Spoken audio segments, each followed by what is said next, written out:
Oh, you know what I love? Sports. Love sports. Sports. When it comes to Texas A&M. Where are you getting this information?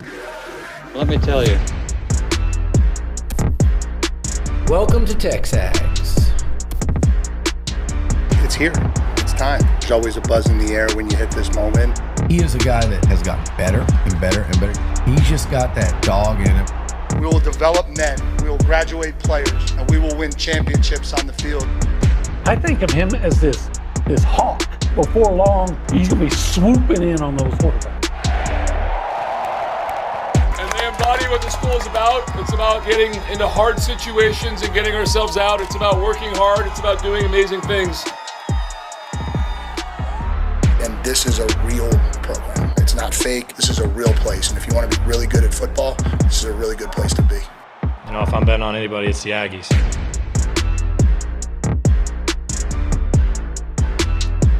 Could be a big week, big stretch for Aggie basketball, buddy. Oh, yeah. It's a very important stretch. 5 games. Yeah, important stretch as we figure out some technical difficulties. Yeah, look, we'll get into it a little bit later on in the hour, but this is going to be a stretch of games where we're going to find out a lot about this team. Yeah. I think we found out a lot about them. I know what naysayers are saying.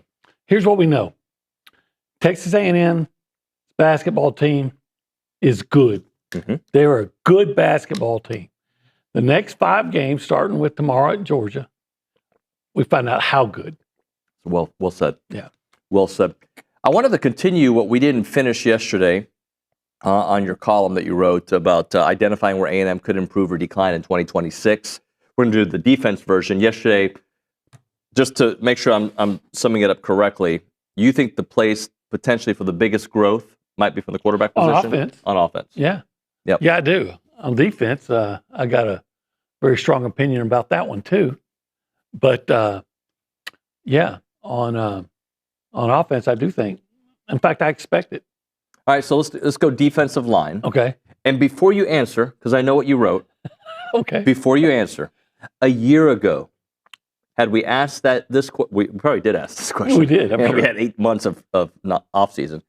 Had we asked this question, would you have said improving or declining? I would have said declining on defense, because how do you expect to improve when you lose a guy out of your defensive line that was a first-round draft choice, another guy that's a second-round draft choice, another guy was a third-round draft choice? Yep. You lose 3 NFL players, and you say, of course you're going to have a decline. But no, there was Cassius Howell and others. And Tyler Onyedem and others just came up and played well.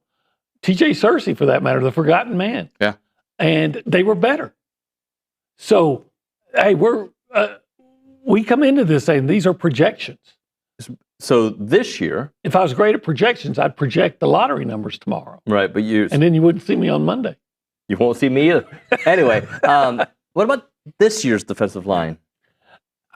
I think you have to look at it and say, all right, the logical projection would be that there's going to be a decline. Yep.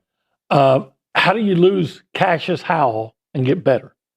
Right? Agree. Albert Regis, who has been a consistent player a high-level consistent player for 2 years, the last 2 seasons.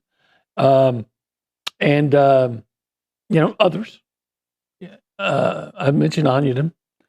But then you start looking at it, and you're thinking, I don't know about you, but I really liked what little bit I saw from Landon Rink and DJ Sanders.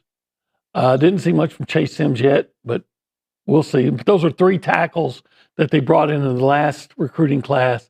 And Elko and company would always say, look, we know we hit on these guys. So, the way college football is now, you need to be able to play in at least your second year, and then you bring in the guys. Cersei's still around, and he's good against the run. So then you bring in the guys you brought in, and you're like, okay, let's see. There's a lot of ifs, right? And not all ifs are not going to happen, right? If Marco Jones becomes this player, but when there's too many ifs, that's where I tend to say, I'm going to go the other way, right? Exactly. And just because, and there were a lot of ifs coming into last season.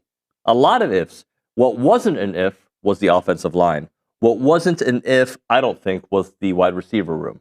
But there were a lot of ifs. Many of those ifs hit last year. Well, what made the wide receiver room work, though, was the guys they brought in through the transfer portal. Yeah. And, I think the if on the defensive line this year is going to be, is DJ Hicks, who was really good last year, going to take yet another step forward. Sure. And he may become a dominant force if he does, but still just keep getting better. And then If Marco Jones is cash as hell, is Marco, well, if he can significantly ease the loss yeah, there you go. of Marco of Cassius Howe. And then CJ Mims, very productive guy at North Carolina. Can he be that guy here? Yeah. So there are reasons to be optimistic, a lot of reasons to be. By the way, look at that perhaps defensive line next year. You're going to have CJ and DJ and TJ, and then maybe Marco Jones, who MJ. Just call him MJ. Yeah, I started to steal that There's going line to be a from lot you. of J's in there. So linebacker room, got to be better. Got to be better. Gots to be better. It needs to be. The thing about linebackers was so weird because, again, for the second year in a row, A&M was pretty good against the run. No, really good against the run on like 9 out of 10 plays. But the 10th one Wasn't so is good. a 20-yard run. A&M has given up in the last 2 seasons more runs of 20 yards or more than anybody in the SEC. And I've seen him. And last year they gave out the most. They gave up the most, and we saw how destructive they were in the Miami game, for instance. So, will you be better?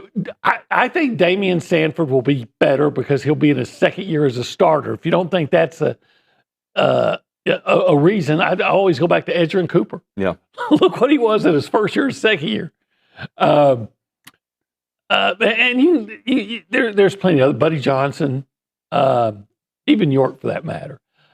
I think they're going to be more athletic at linebacker. I do. I think this kid from Tulsa, Ray Coney. Yeah. When I watch him, I'm saying, okay, this guy can move. Yeah. And he seems to have really good linebacker instincts.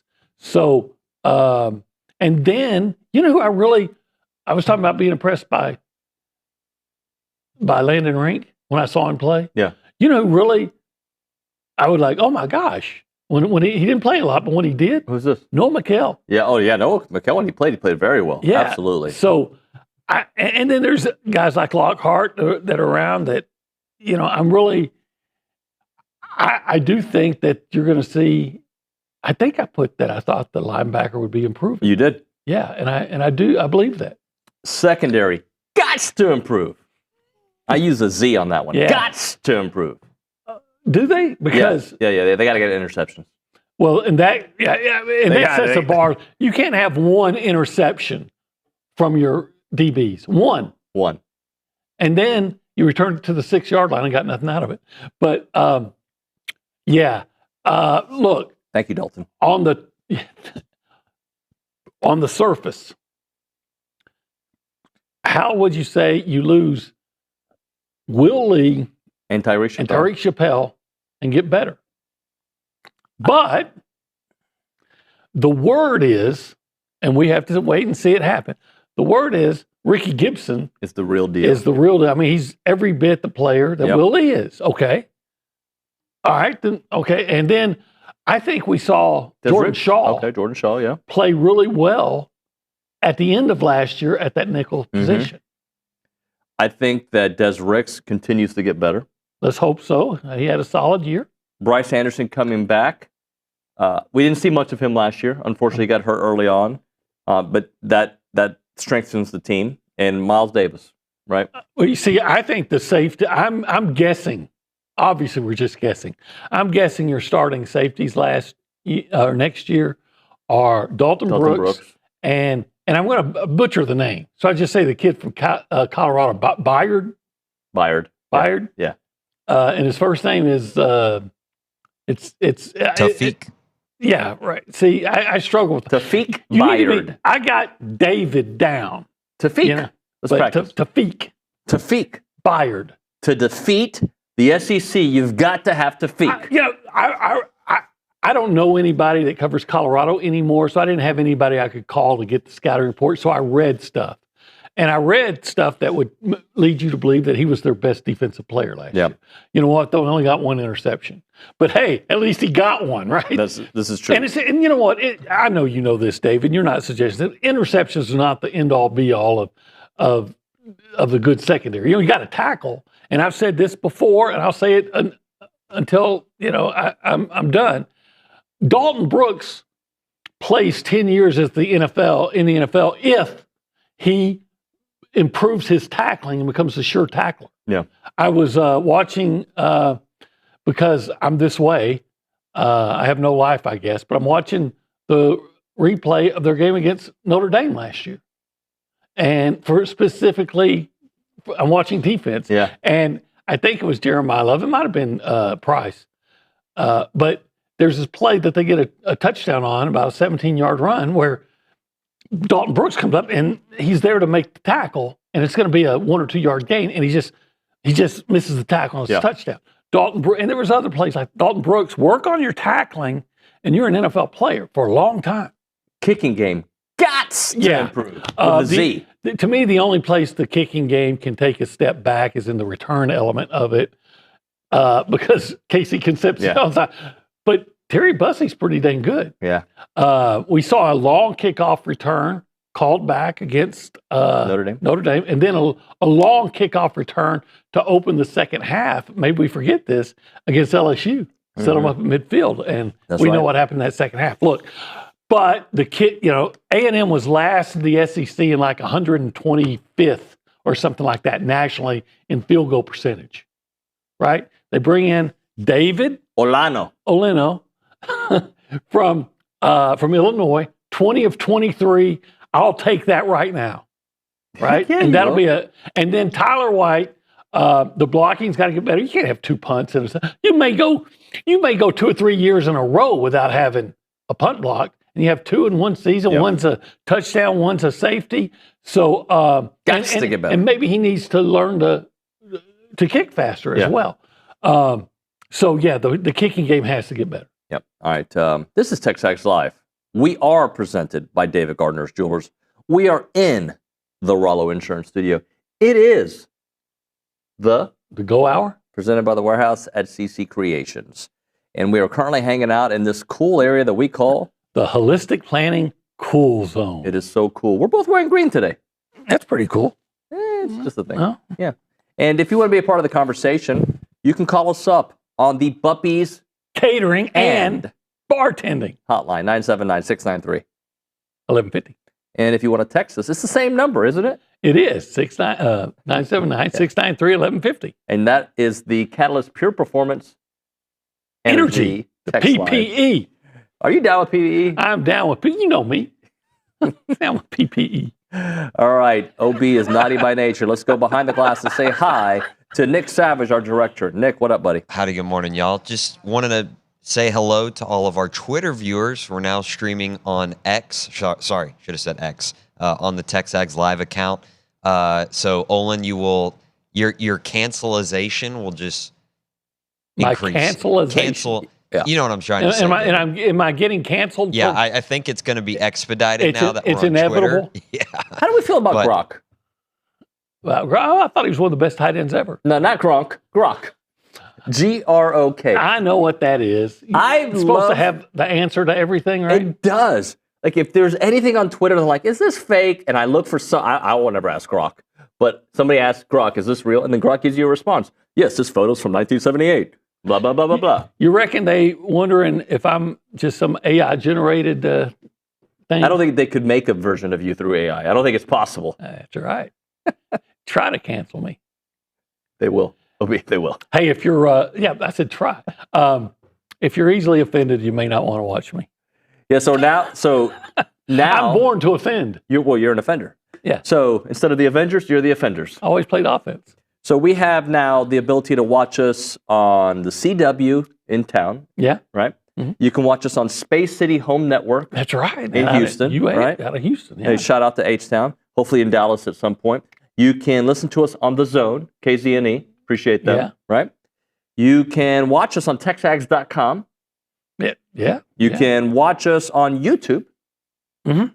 You can watch us on X, and I think we're working on With another more to platform come. or two. Correct. What's that? I said more to come. Yeah. More to come. I was in the gym. MySpace is next. I was on the gym yesterday afternoon, or maybe it was the day before, and as I was walking out, this young man told me his name was Kyle. Hey, Kyle. Used to play baseball, I think at Vernon Junior College. Came here, tried to play, said, okay, I'm giving it up. And he was listening to us. Now, he said, hey, I'm just listening to you right now. Oh, it was 2 days ago. He says, because I said, yeah, what are we talking about? He said, oh, you're laughing about the sausage. Oh. So I said, yeah, it was 2 days. And, but the point is that you can watch us or listen to us all times of the day. All times. All times. We're there. We're like, we never leave. No, we do a lot. We're always there for Except you. this Monday, we took the day off because it was cold. If you need us, we're there. It's like an insurance commercial. Yeah. Rollo Insurance, by Or the like way, Rollo studio. Insurance. We love Jason Jackson and the boys. I don't think we gave them love earlier. We didn't say Jason Jackson, Morgan, and Keith and the boys. Yeah. I'm sure they got some girls out there too. We I should just name don't them. know their names. Yeah. Well, you know what? Text in. 979 Morgan, tell us. 1150. Let's go around the room left to right. No, we already did that. Let's go to the Angry Elephant News and Social Center. That's where we find Reese Nygren. From Good LaGrange. morning. How are y'all? Buddy. Good. So how long does it take OB to get community noted on Twitter? Well, he doesn't tweet enough, but TexAgs live account, it's going to happen. But OB That's doesn't lie, Reese. That's for people who lie. is true. OB just tells I the don't truth. lie. It's true. And I don't tweet as much from a mandate from William Liucci. Some of my past political tweets might have Ruffle some feathers? might have ruffled a whole flock of feathers. You should get a burner account, OB. I think you'd be great with a burner account. Burner OB. I'm surprised somebody hasn't made that yet.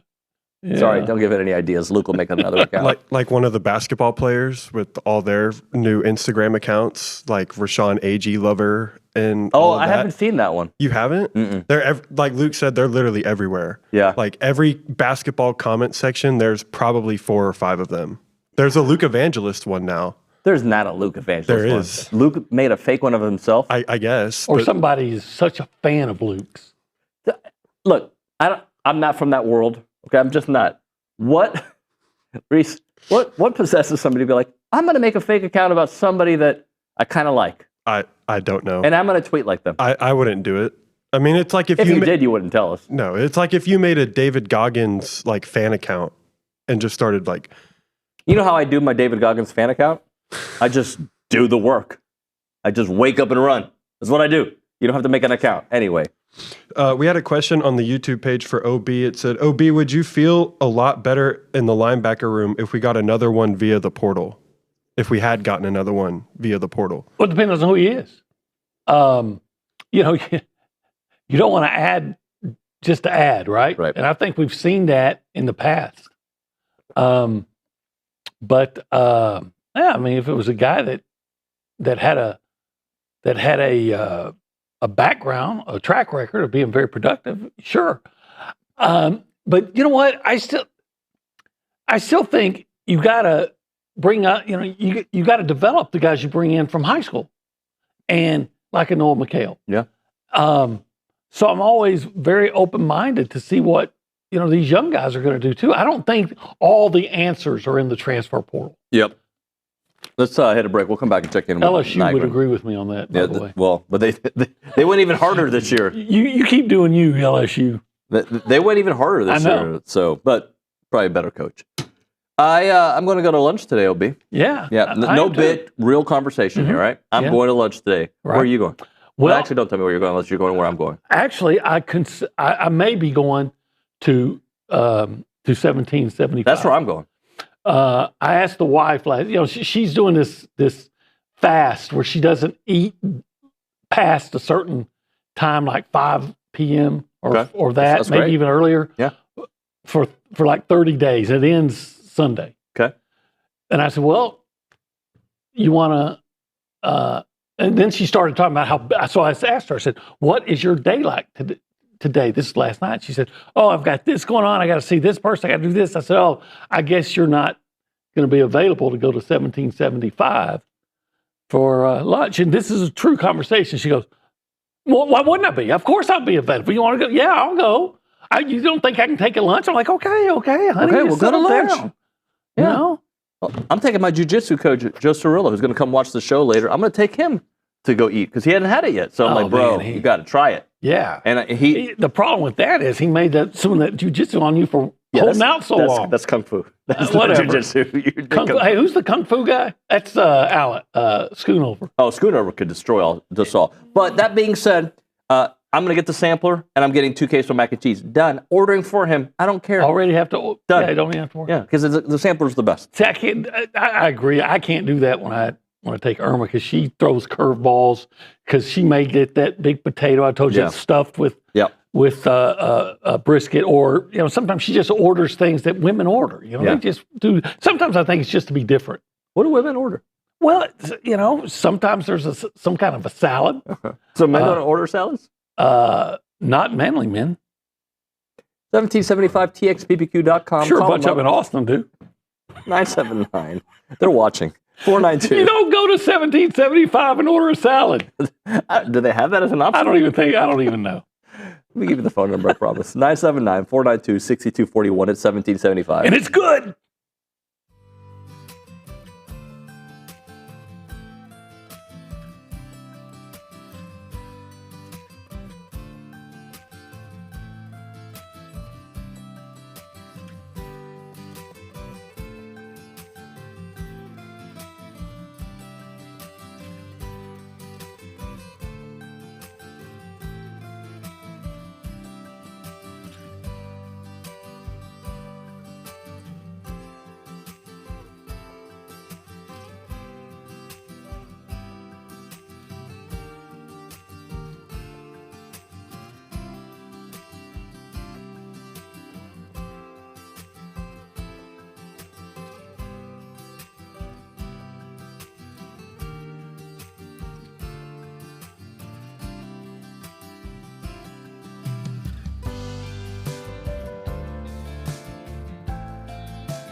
some Fleetwood Mac.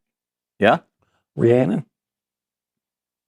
Good friend of mine. TexAgs Live, we're presented by David Gardner's Jewelers, Rollo Insurance Studio. It is the Go Hour, presented by the Warehouse at CC Creation. It's time to run our mouths. 3 things that we want to see, brought to you by the Brazos Running Company. From running shoes to Aggie pajamas, this Aggie family's got you covered. Visit the Brazos Running Company in Century Square. Shop Mason Hay at masonhay.com. All right, 3 things you want to see this weekend, OB. I want to see Zach Clemens continue his hot streak of 3-pointers. Okay. I want to see Ruben Dominguez kind of break out of a mini slump from 3-pointers. Okay. I think he hit 3 of 10. Yep. You know, I want to see, and I just That would want have been a good game last year, remember? Yeah, it would have been. And I want to see Rashawn Agee continue to be Rashawn Agee.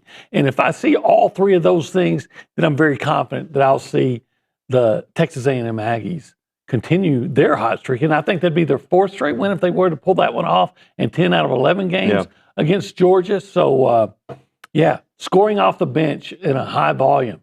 Rashawn Agee continues to just, he's almost a double-double machine. He came up short with the double-double the last game. And then Ruben Dominguez get back to, remember there was a point in the season, and it will come back, and hopefully come back in this 5-game stretch, where if he got that open shot, you're marking it down. You knew before he even shoots it. And now you're like, okay, because he's just in a little bit of a mini slump. Yep. It'd be like a 300 hitter, going 2 for 10 in a stretch. But he's going to come out. He's going to come out of it.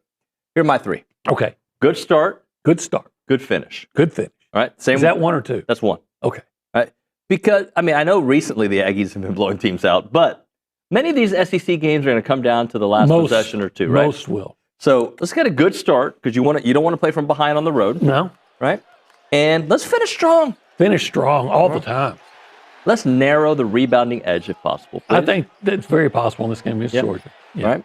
And then the 3rd thing, I want Dominguez to get hot. I've asked for it for a few weeks. I want it. Maybe not a few weeks, those Latins stick together. We do. Yeah. España, vamos. Cuba, Spain, there's They're family. Spain Yes. Yes. Yeah. My grandmother was from Spain. So, I've never been to Spain, but I kind of like the music. Explain. Well, I hear the women are insane there, but they sure know how to use it. What song is this? And it's the name of the song is "I've Never Been to Spain" by 3 Dog Night. Did you know that? Did you know that? It's a great tune, by the way. Nick, did you know that? No, he's not listening. He doesn't care. 3 Dog Night. 3 Dog Night. I remember I've never that band. been to Spain. They should be in the Rock and Roll Hall of Fame. But here I go again. Hopefully, I hear that song on the other side of the break. But hopefully, we hear a lot of string. So music. not Third Eye Blind. I know them. No, 3 Dog Night. Corey Wells, Chuck. Oh, Corey Wells. And Nagon. Yeah. And I can't remember the other guy's name. No idea who you're talking about. I'm sure when I hear the song. The 3 singers of 3 Dog Night. Yeah. Chuck Nagrin, Corey Wells, and I can't remember the third guy's name. I actually saw them. Danny Hutton. Thank you. Danny Hutton. Danny Hutton. Did you know that or you Googled that? I Googled it. Yeah, I haven't heard of these guys. You've not what? Yeah. OB, you can't judge me. I No, we usually can't judge get you. your, classic rock references, but I haven't heard these guys. You know what? Is it blasphemy to you that we don't know who it's kind of 3 Dog Night is? It's kind of like, even though they were before my time, there are certain singing groups I had heard of, couldn't tell you their song, the Kingston Trio. I've heard of them. Right. I've heard of the Andrews Sisters. Yeah. All I know is Boogie Woogie Bugle Boy. Yeah. But, look,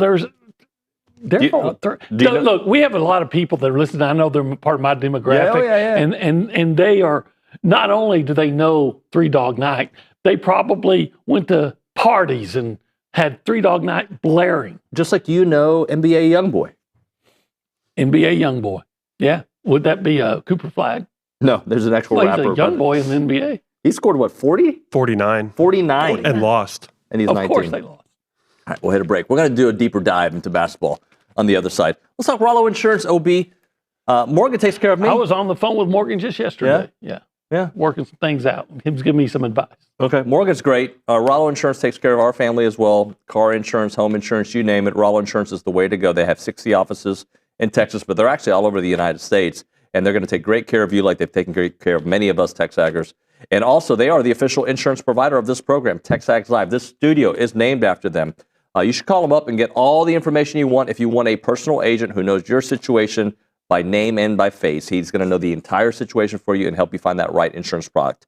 Call them up at 888-44-ROLLO. That is 888-44-ROLLO, or go to rolloinsurance.com/TexAgs, rolloinsurance.com/TexAgs.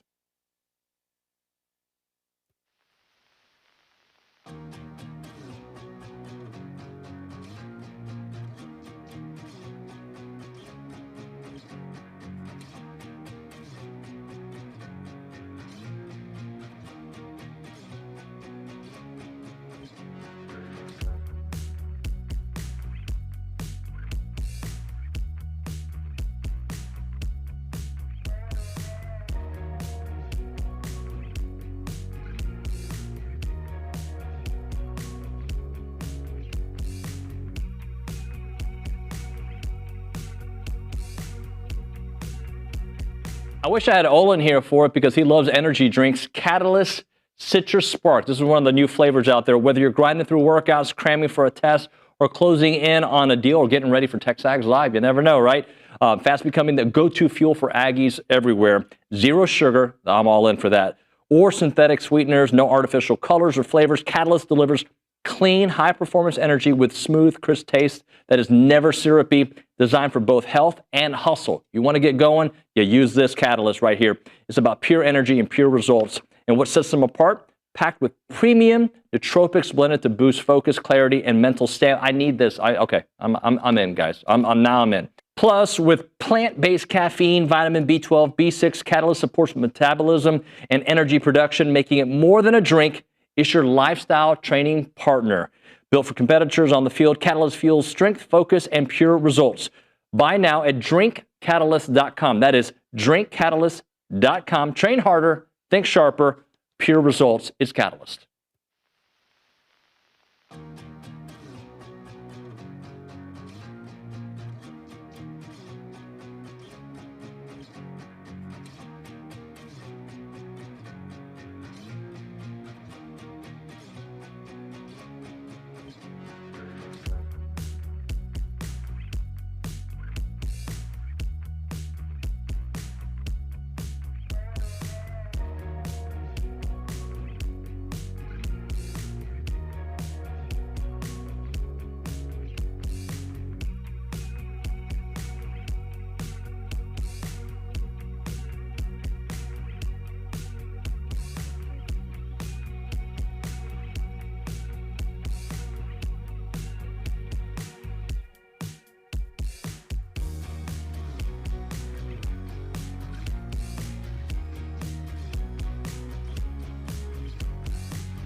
but it's not. What a joy to Never listen to been- this song, Obi. It's one of Irma's favorites. I know this song. Yeah, of course I know Three Dog Three Dog Died. Night. Or was it Three Dogs Night? Three Dog Night. Three Dog Night. You ever heard the song "Mama Told Me Not to Come"? Of course. No, have you really? Yeah, it sounds familiar. Got some whiskey in your water, Yeah, sugar yeah, in yeah. your tea. I know that Yeah, one. That's them too. Okay. That's them. Yeah, they're huge. Rock and Roll Hall of Fame. Not yet. It should be. It's a travesty. Yeah. That they or Ted Nugent aren't in. Ted Nugent's not in? It's all political.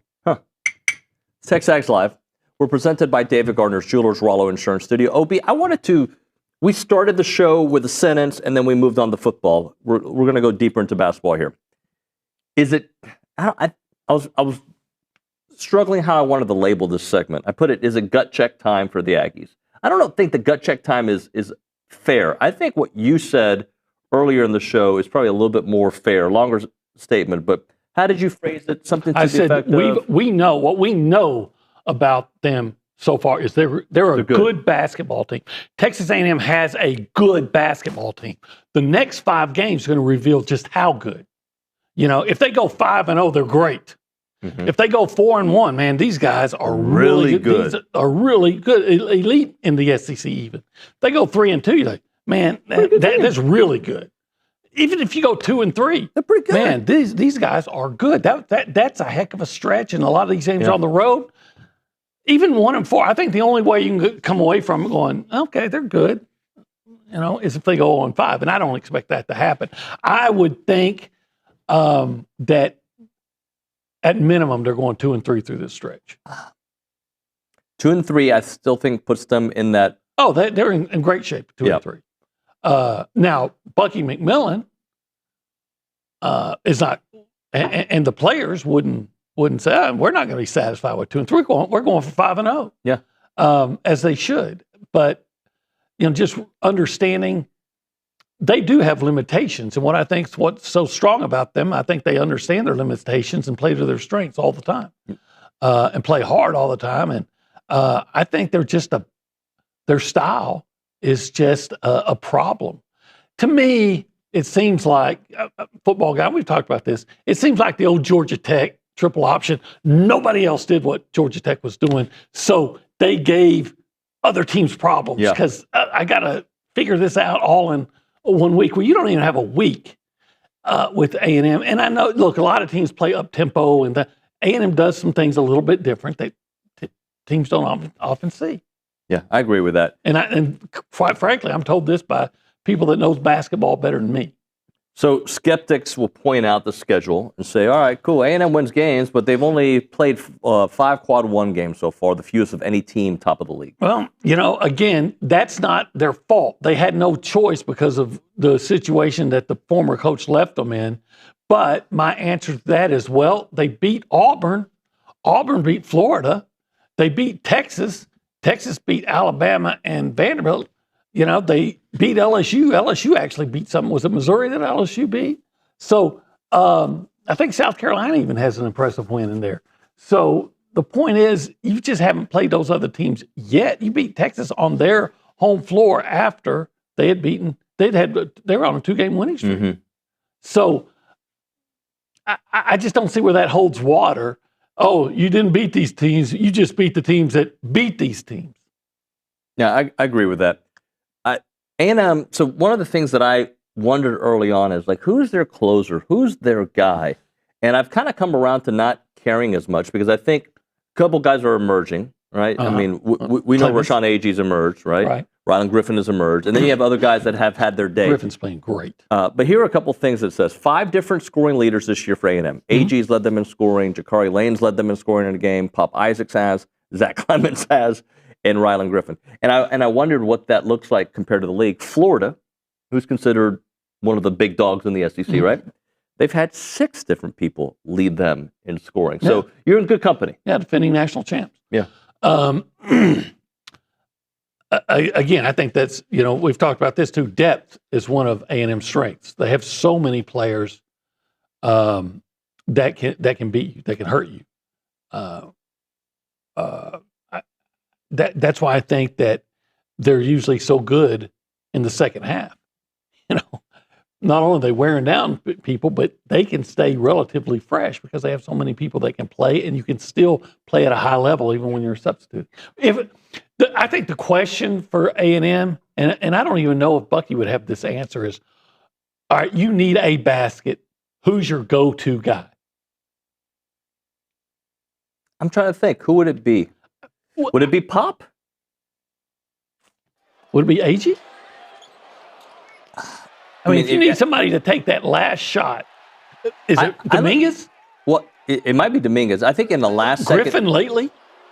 Rylan Griffin's been really good. To me, like, you start the offense through Aggie. In a half-court set, you start the offense through Aggie, and depending on what the defense does, if two guys collapse on Aggie, then you've got to kick it out, and it's Dominguez, who I think is the one who's the closer in that situation. Yep, maybe. I mean, I'm not saying you're wrong. On the top of my head, if I just have to have a basket, I'm almost thinking Aggie, because I just think he's so tough and tough-minded, and it's not just talent at that time. It's who has that intestinal fortitude. But I think there's others too. Again, we're talking about. And some people say you're crazy, talking about Dominguez being in a little slump because he only hit 3 3-pointers the other day. I mean, he's 3 of 10. I think he was 3 of 10. That's 30% from three-point line. Nobody's going to have a problem with that. It's just that we were so spoiled early. What did A&M shoot from the 3 last year? Double check. Last year? Yeah. Oh, gosh. In my head, I have a number, but I don't know if that's right. I bet you it was around 28 to 29. In my head, I had 27.9 is what I thought. I don't know why I thought that random number, but that's what I thought. And this guy, on a bad night, is hitting 3 of 10? Yeah, I know that's how absurd that seems. 31.1%. Okay, yeah, I think so about Wade. What he does. I think Wade got pretty. I think Wade boosted him quite a bit last year because of that. But typically, Buzz Williams' teams did not shoot well from three-point range. Do some math for me. Take out Wade's and see what the percentage would have been. Wade had a 31.8% three-point percentage last year. Okay. I bet he shot. Who led the I bet he shot the most without question. Wilcher had the highest three-point Wilcher was percentage. pretty but he didn't shoot that many, though. Let me. Yeah. It's like the baseball player that gets a fast start in April, and he's like, hey, he's hitting 600 because he's made. I now have to do. Because he's hit 6. I'm going to do easy. He's got 6 hits in his first 10 at bats, right? Right. But the guy who's really good is the guy that's does it over the course of time. They underused Wilcher, no doubt. The guy he's a defensive liability. Yeah, but deadly three-point shooter, deadly, and they played him a little bit more towards the end of the year. Anyway, back to this. I think a couple things that I think have to play out. First off, I love that teams have to react to what A&M does.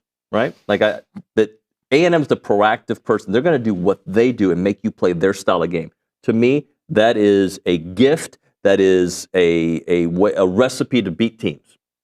What I think will be curious is, at some point, maybe it's the Florida game. It is. You're going to have to play a different brand of basketball.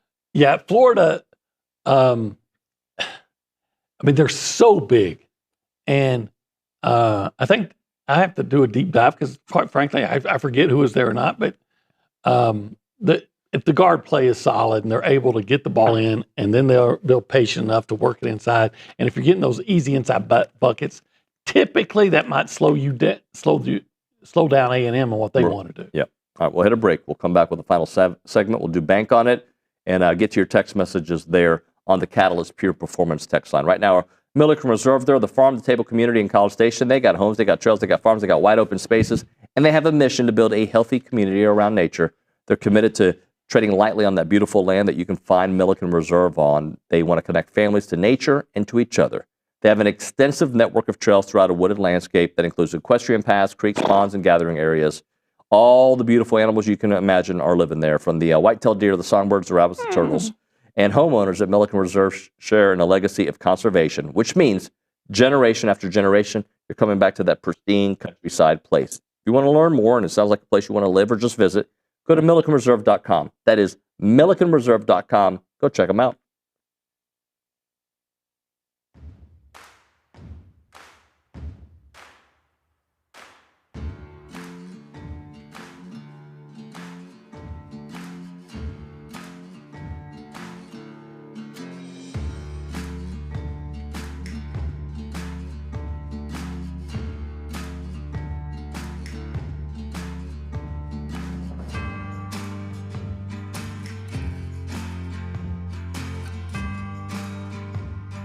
Hey friends, David Nuño here for Prize Picks. They're back on TexAgs, prizepicks.com/TexAgs. Use the code TexAgs to get $50 once you play in $5 lineups. And Prize Picks is the best place to win cash while watching sports. Football season's here, basketball coming up, baseball, you name it. You go to prizepicks.com/TexAgs and start having some fun watching sports, making some money on there. And you can play Prize Picks in over 40 states, including California and Texas. Remember, they'll give you $50 in lineups once you play $5 lineups on Prize Picks. And they have the new thing. It's called It's Good to Be Right campaign, and they're kicking off the upcoming NFL season with their bold new campaign, It's Good to Be Right. The seasonal long push celebrates the thrills of getting it right, from the perfect prediction to winning your Prize Picks lineups. Prize Picks, it's good to be right.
We were here the whole time, Obi. Yeah. We didn't just rush to our chairs. TexAgs Live, presented by David Gardner's Jewelers, Rollo Insurance Studio, the Go Hour, presented by the Warehouse at CC Creations. Let's check in with Reese Nygren, Angry Elephant News and Social Center. You did some research for us. Yeah, you asked for the percentage from three-point land without Wade Taylor last year. So with Wade Taylor, excuse me, it was 31%. Without him, it was 30.7. All right, about the same. So nothing crazy. But the difference in three-point attempts per game this year as opposed to last year, this year they're averaging 30.7 three-point attempts per game. Last year, 21. Okay. And they're shooting a higher percentage this year with all those extra 3 points. Yeah, almost 8% or 7% higher, right? Yeah, 7% different increase. 38% this year, 31% last year. And I didn't think of them last year as a good three-point shooting team. And I know the numbers. They're streaky. They were streaky. They were streaky. And there was like two guys that I trusted. Wade, and who was the other one? CJ Wilcher.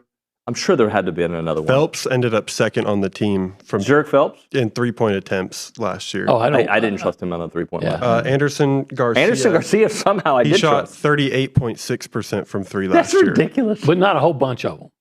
Yeah, he only shot 57 threes. All year, yeah. I didn't think of him as a three-point shooter, but he hit some. About two, yeah. Of course, the biggest one wasn't even last year; it was the year before. Unfortunately, it didn't lead to a win. But that forced overtime against UH. But that wasn't was that a 3? I'm pretty sure it was. It was a 3, yeah. Yeah, they like rolled it into him, Yeah. and then he hit it. That was our reaction. How exciting was that? That was one of the best moments ever. Anyway, let's do Bank on It. Brought to you by Vera Bank, relationship-based banking built for real life. Go see Joel Jackson and the team. What are you banking on? You know, I don't. when I go, I'm kind of a degenerate sometimes. I like to go over to Lake Charles and maybe place a bet or two. If I'm playing roulette, and let's say I put some money down on red and red comes up, I'm going to keep staying on red. Okay. So, I'm going to bank on Zach Clemens. I'm not banking on hitting 7 of 8 3-pointers, but I'm going to bank on Zach Clemens coming out and being productive and shooting well from 3-point line, by, coming off the bench, and being a factor in another Texas A&M victory. Do I strike you as the kind of person that if I got red, I'd stay at red or I'd go home?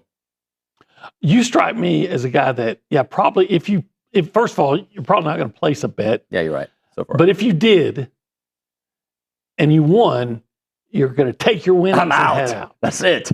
We're going to the Sizzler, honey. That's it. Well, now you're going to spend more money than you won because the Sizzler, out in the West Coast, you got to drive all the way. Know. Where's the closest Sizzler? I don't know. I thought that was a thing. I've heard it before. I don't even know if I've been to the Sizzler. I have actually. Steakhouse? Yeah. Oh, okay. It's like it's like the non-Australian version of maybe it may even be closer to Golden Corral without all the other stuff. Is that even still a thing? Is Golden Corral still a thing? Yeah, they have one here. I didn't know. I'm not part of the community. I don't go to those places. My I go to 1775. My mother, bless her, God rest her soul. She the last time I took her out to dinner, I said, "Mom, it's your birthday. I'll take you anywhere you want to go." We're up in Sherman, Texas. Yeah. She said, "Well, let's go to the Golden Corral." I said, "Mom, I'll take you anywhere you want to go." That's what she wanted. That's where she wanted. The food is good. You don't have to. So every December 30th, which was her birthday, I should go to the Golden Corral. I'm banking on Pop Isaacs leading the team in scoring. Okay. I don't know why. Sometimes they just hit me, OB. Like, and I'm usually wrong. But when I'm right, I remind the entire audience. Well, Pop definitely can. Yeah. He was in the office the other day. I only saw him for 15, 20 seconds. Seemed like a very nice young man. And I know Luke had a great interview with him, but seemed just like a very nice young man. Yeah. Hair was all out. It was good. Good look. I tell you, I'll say this. Whenever he shoots, like in some of the past years, somebody shoot, I'm like, no, when Pop shoots, you're like, okay. Oh, okay. And even if he doesn't make it, you're typically, okay, it's not a bad shot when Pop takes it. I agree. OB, here's what I have planned for the rest of the show. All right, let me hear you. We're going to do Pounding the Rock. Okay. That's with Luke and Tap. All right. Tap, the headliner. All right. Without a doubt. We're going to probably talk at the end of that, talk a little women's basketball with Tap as well. Yeah. Another bad loss, unfortunately. Another blowout. And then we're going to have Connor O'Gara, Saturday Down South. Okay. Indiana alum, by the way. I did not know that. He's been on this show before Indiana was a thing. Talk about, hey, I've had it hard. He was Indiana when Indiana wasn't cool. Yeah. And now, so that we'll talk to Connor from Saturday Down South. And after that, I don't know how we booked him, but I'm very proud of who we got in the 10 o'clock hour. Billy Liucci will be in. Well, I think he'll be in studio. Liucci. We'll have Billy in here. It'll be fun. It'll be a good hour. He keeps handcuffing me. He's stifling my creativity. How is that? my Twitter game. Oh, no, that's 5 years ago. Obi, thank you. Yeah. All right, when we come back, as I mentioned, Pounding the Rock with Tap Bentz and Luke Evangelist next on TexAgs Live.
We are back here on TexAgs Live. We are presented by David Gardner's Jewelers. We are in the Rollo Insurance Studio, hour number 2 of the program. We call this Pounding the Rock. We've got Tat Bentz, our friend. Hello, sir. Doing well, sir. Thanks for having me again. Good to see you. And Luke Evangelist. Hello, Luke. Good morning, David. I learned today that you have burner, not you personally. Right. There are burner accounts of you. Correct. They got to be your friends, right? I don't know Or who's your running. fans. I don't know who's running them, but it all started when there were fan accounts made of like A&M basketball players, Right. and I guess they decided I needed one too. Do they like tweet? I don't know. I haven't seen it. Do they tweet like you? It's Do like they talk on like it's you, like or is on it a joke? Instagram. They just like posted a picture of my face, Okay. and then they'll like comment on any TexAgs content. It boosts engagement. They're like, great analysis, Luke. Okay. That's interesting. Yeah. How I don't have enough time to be running burner accounts. I don't see. That's what somebody who has burner accounts says. Yes. Anyway, do you know anybody your age that has burner accounts? What's a burner account? Exactly. All right, let's talk about the state of this basketball team. How are we feel? I mean, I know how we're feeling, but like, I just want to put it into words. We're feeling pretty good about them. Luke, start us off. Yeah, I feel great about this 6-1 start. They have a chance to, with a win tomorrow, end the month of January in sole possession of first place in the SEC, which nobody would have ever even thought was possible. And so they've won close games. They've done just enough in a couple of these games to squeak out a win.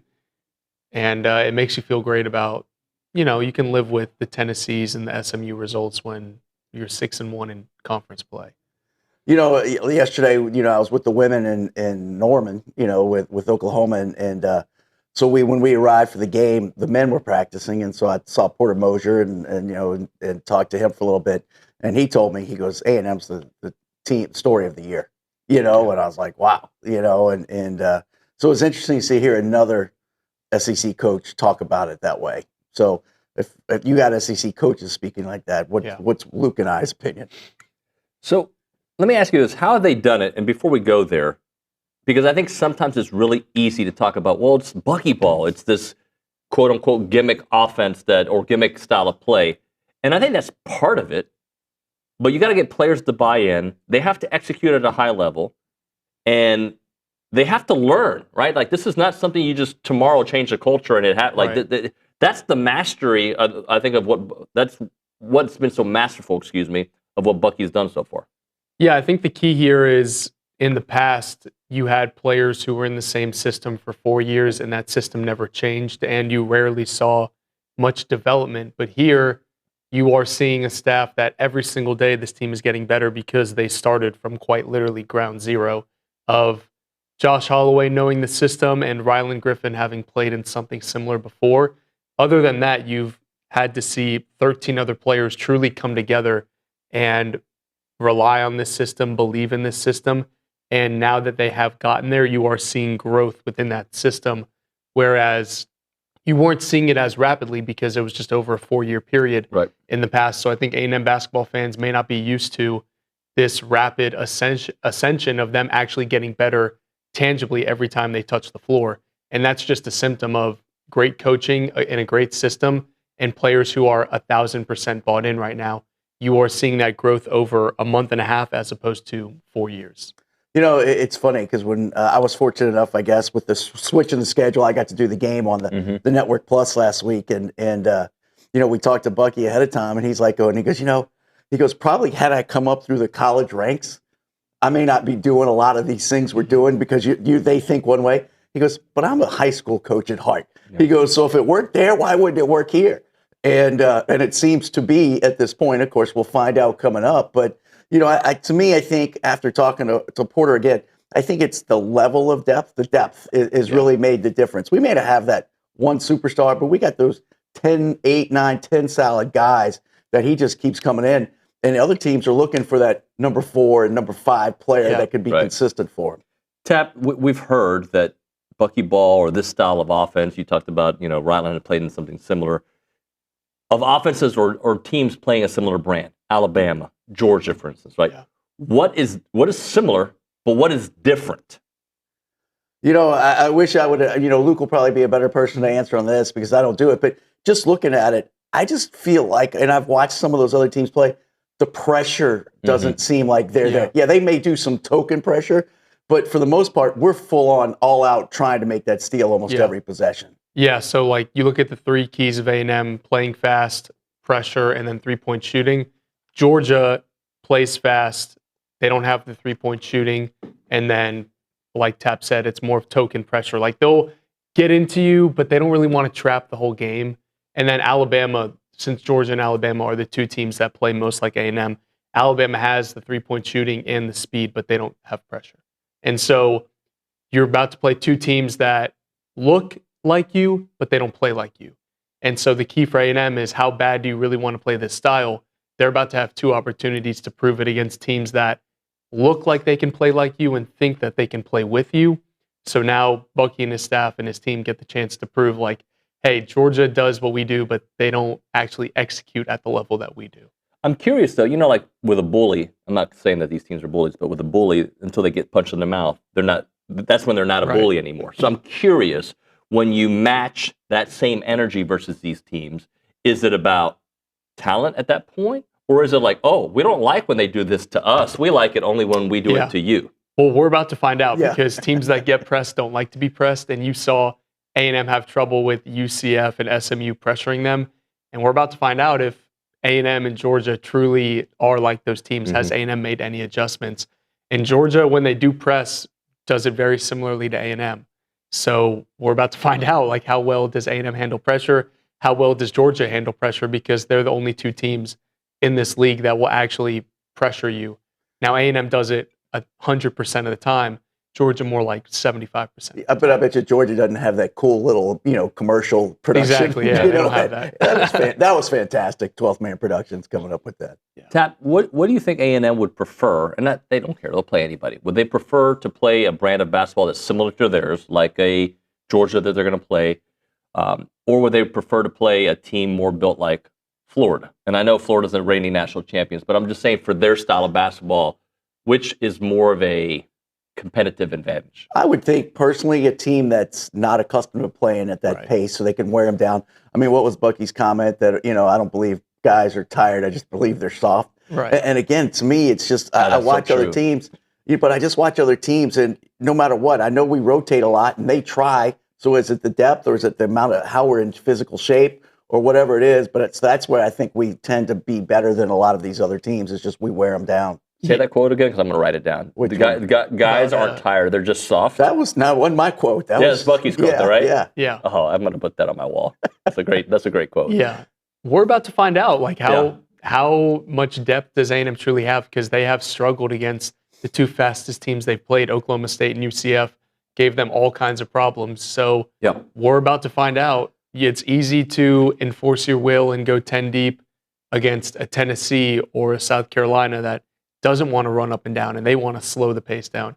We're about to see just how much A&M can impose their will on a team that's used to that. Team. That's what I was going to say. They're completely they're so much more experienced. Yeah, you're right. You got so many people, and to me, they all understand and have bought into the roles.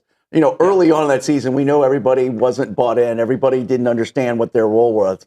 But to me, when you get to a level, if you have a system now, you're more of a chemistry teacher trying to put the right pieces in the right parts than you are, okay, I'm going to make this X's and O call. And I think that's the advantage I have. Those 8, 9, 10 people know this is my role. Ali Deba knows he's not coming in to just, score points. He's going to make those off plays and get things going for him. Luke, talk about how good they are at sharing the ball. Yeah, I mean, they're top 10 in assists per made field goal, top 5 in assists per game. When you play great offense, it usually comes from great passing, and they get all the credit for putting the ball in the hoop as many times as they do, but a lot of that comes from how well they move the ball and how well they make that extra pass. I think of the play that really stands out in my mind is when they were playing at Texas, and Rashawn Agee backed someone down. It was like a pick and roll, then he backed someone down, and then he swung it to Pop, who had a wide open look on the wing that Pop would normally take, but he made that extra pass to Ryland Griffin, who hit that 3 in the corner. And there's so many plays like that you can pick out where they make that extra pass and it leads to an even more wide open look. And so the way that they play offense is truly so dangerous because of how they share the ball. And you're seeing them start to take better care of the ball. They're not turning it over as much. You're starting to see the assist numbers rise. I think they had 25 assists last game. It's ridiculous. And so when they're able to share the ball like that, they can truly break down any defense. And they're about to play two defenses who are a step up compared to Mississippi State and South Carolina. But at the end of the day, they still have the second best defense in the SEC. So they go against their own defense in practice every day. They know how to break down a good defense. And it goes back to me, the system again. Is it the extra pass or the extra pass? Sort of like that. Because Pop would have taken that shot earlier in the season. Yep. No doubt. And it wasn't a bad shot, but he got a much better shot. Yeah. And that's the part that I think. Earlier on, I think how many times in the first 3 games did we see failed alley oops? Because they, but they're not making those passes, or they've understood, hey, maybe it's not the alley oop, maybe it's the kick out to the person at the 3. Yep. They just have, it's the understanding of that whole system. Tap, what's the balance from a coaching perspective of making that extra pass, or hey, you've got the open shot, you got to take it? It's just talking to them. I mean, again, it's just players buying in. I know we say that a lot, but everybody that came in the portal, probably came here because they were looking to get theirs, and they want to do it. And now you understand, hey, the success of the team is going to be based on me maybe taking a step back from what I know I can do, and then being able to do it. And go back to the offense. I know they run a lot of 2-man game, especially with Aggie coming up. But, the other 3 aren't just standing still while that's going. And I think that's a big part of it, too, is there's constant movement. There's a lot of teams you watch, they'll have a 2-man game going on, and 3 people will kind of just be cleared out, standing still. But they're making the defense work. And then it also makes it hard for that weak side to come because they're working, having to still guard that person on the offside. Luke, is this the Rylan Griffin we're going to get the rest of the way? I hope so. Yeah. He's in his last 5 games, he's averaging over 14 points per game and shooting 56% from 3. I would take that. If you told me you got that Rylan Griffin for the rest of the year, and I mean, I don't know if he's going to shoot 56%, but like the being the sometimes 1A, 1B kind of star. Yeah, he looks fully comfortable in this system, just as you would expect. I mean, this is a guy who started on a Final Four team playing very similarly to this. This is the Rylan Griffin that I thought we were going to get. It just took him a little bit of time. Now, there are some players who are streaking hot right now, like Rylan. There's some who are a little bit colder, like Ruben. At the end of the day, having so many pieces makes this team so dangerous to where if Ruben has an off night, Rylan can step up. And if you look at their points per game in SEC play, like as Ruben has tailed off and gotten a little bit colder, Rylan has really heated up since that second half against Texas. And it's not just the offense. You're looking at these plays where he's blocking shots and hustling and stealing the ball and finding his teammates. He has become a do-it-all guard for this team in a time where they needed it the most. You play in a ton of small ball. You're going to have 4 guards on the floor a lot. You're going to need one to step up as an alpha, and I'm not surprised that Rylan Griffin has stepped up to not just put the ball in the hoop, but do everything that this team asks of him on the press, drawing charges, stealing the ball, finding his teammates, and defensively he's stepped up as a weapon as well. So just cannot say enough good things about the player Rylan Griffin has become, and we're not surprised because he's seen it all in this league. He's done it all in this league, and now he's putting it all together. And what a massive recruiting battle for Bucky to win over Nate Oates. And we're about to, see Rylan Griffin's return to Alabama in a week. My thing about it is, I know y'all talked about Ruben. I think this break is going to help Ruben. Yep. Because I'm not sure if there's a player in the SEC that has to work harder to try to get off a shot than him, because everybody knows. But then Rylan Griffin's shooting the ball now. Now Zach Clements had all these things are going to make it give Ruben maybe that one more step to get open and be able to get that shot off. And I mean, if I had to work, it's sort of like Steph Curry. I don't know how he does that every night just to work that hard to get open. But the good shooters have to do that. And I think the break and plus your teammates helping you is going to help him. Yeah, Ruben's been asked to do a lot. I mean, in an ideal world, he's playing the 3. He's not having to shoot over a 4. And you don't put so much pressure on him to rebound the ball. Like he had 4 rebounds the other day. They're asking a lot of Ruben to play the 4 in small ball. Yeah. And you can see it start to wear on him. He's tired. He's not as fresh as he was earlier in the year. And so this is a problem for next year to solve of, well, hopefully you don't have any season-ending injuries. You can slide him down. He can play a more natural position and just worry about putting up 10 shots a game. Yeah. Now, this year, they obviously had to put it together at the last second. You lose McKenzie. Now he's being asked to do a lot more, but that's going to help him for next year to be a more all-around player. But for right now, you just want Ruben taking 10 threes a game, but he has added a lot defensively that not enough people talk about. And then rebounding the ball, he's been significantly better. Well, by the way, we talk about him being in a slump. I'm looking at the slump that he's on right now. 3 of 10, 1 of 3, 3 of 7 in the last 3 games. That's still slightly below 30%. Right. He spoiled us. Yeah, right. So, like, I mean, if a bad game is 30% from the 3, I think we're.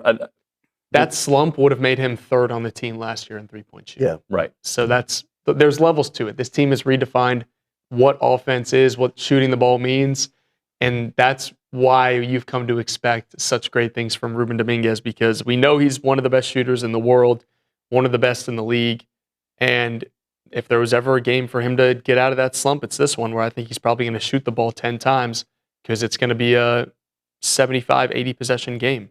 At one point, he was the leading scorer on the team. Yep. Right. And I think he's dropped to 2nd or 3rd. Right. 13 points a game, roughly.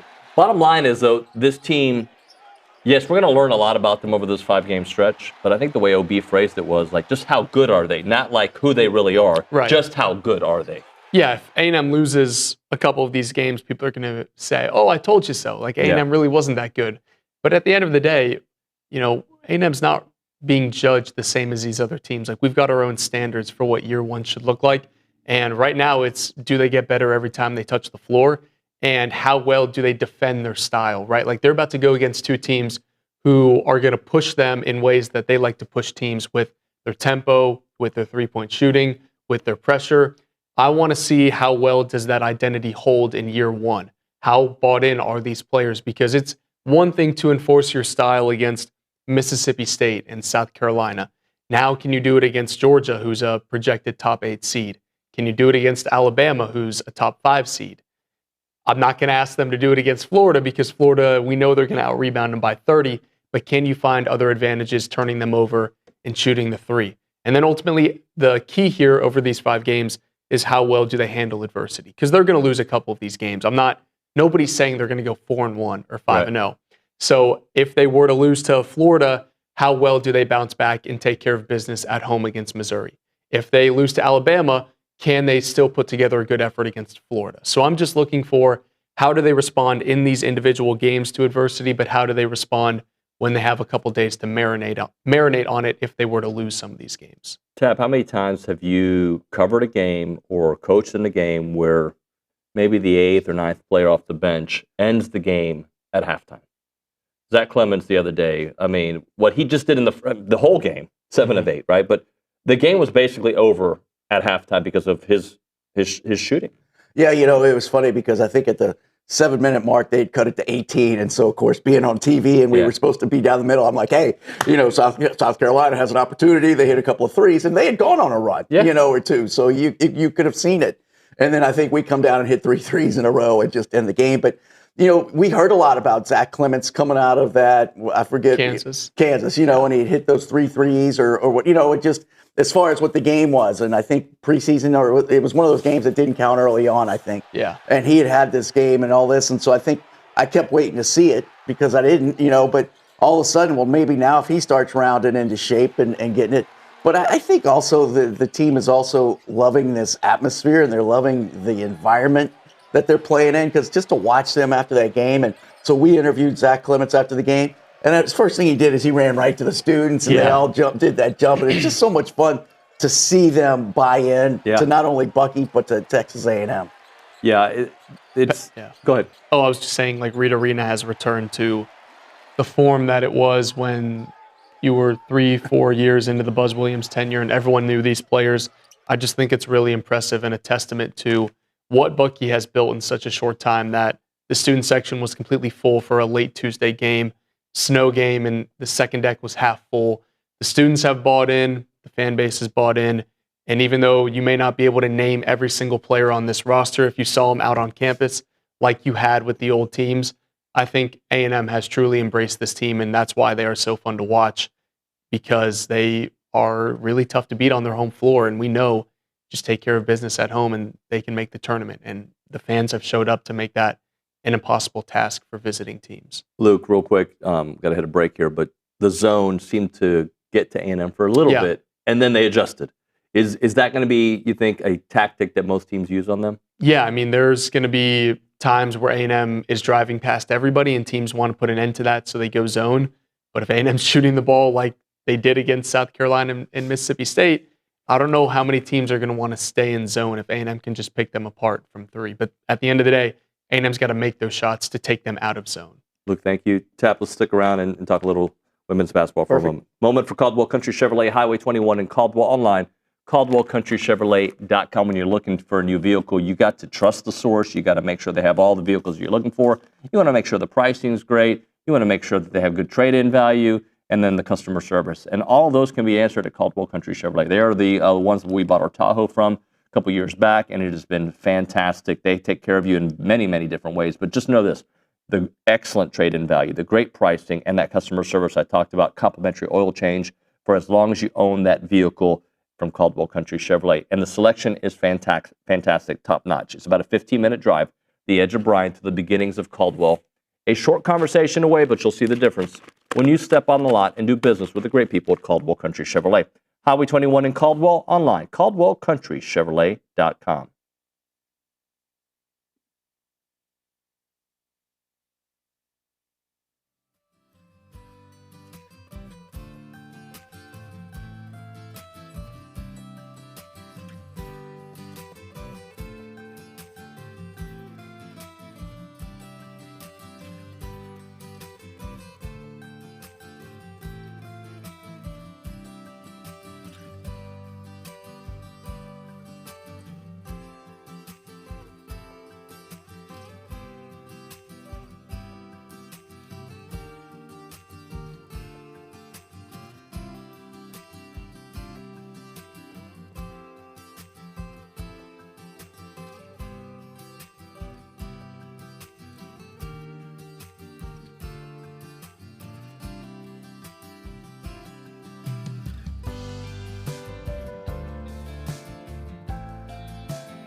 All right, we're back here on TexAgs Live. We are presented by David Gardner's Jewelers. We are in the Rollo Insurance Studio. Tap Bentz hanging out for a little bit longer. All right, women's basketball.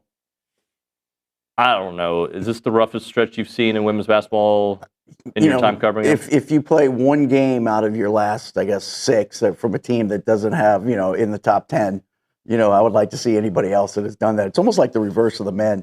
But but you almost can't say that in the women because I think there's 10 teams ranked in the top 25. Right. And so last night they play Oklahoma, who's got 4 losses all year, 3 of them in conference, yet they're still number 10 in the country. You just don't see that very often. But this conference is phenomenal, so you don't get a break. Unfortunately, Texas A&M probably is the break. The way they're playing and not playing 4 quarters. And again, last night they played very pretty well. Opened the game great, had a little went a little cold at the end of the first quarter, and then carried through the second quarter. Played them even the second half, and it just, how do you get to that point that they can play 4 quarters? And again, you can kind of, to me, maybe just everything comes out great. They're following the game plan, and then one little thing goes wrong. Sometimes you can just see their shoulders drop and everything. And again, then they get them back up and they start playing better again. So, Joni. I watch them during their walkthrough, and I watch them at pregame and the shoot around, and they're saying all the right things, and the players do all the right things, and then something bad happens, and it's like the players all of a sudden start looking at Joni like, wait, that wasn't supposed to happen. Right. But that's the game of basketball, and people are going to do other things, and they just have to be able to, I think, the players have to be able to adjust a little bit quicker sometimes. Last week, I noted that I didn't think the team looked defeated. In fact, Fats was in here for an interview, and I was like, she has such a friendly disposition about what's going on with the season. Like, hey, it's the SEC. We got to play better, right? Like, yeah. But with losses mounting and the kind of losses that they're having, are you seeing that still? All right, we can figure this out. I mean, we went on the trip, and that team still likes each other, still hangs out together, and and they still work hard, and I was able to see that shoot around. It's not like they're sitting around, going through the motions. They're getting themselves prepared to play. So it's certainly not one of those things like lost the locker room or anything else. I mean, Joni has that team right where she wants them.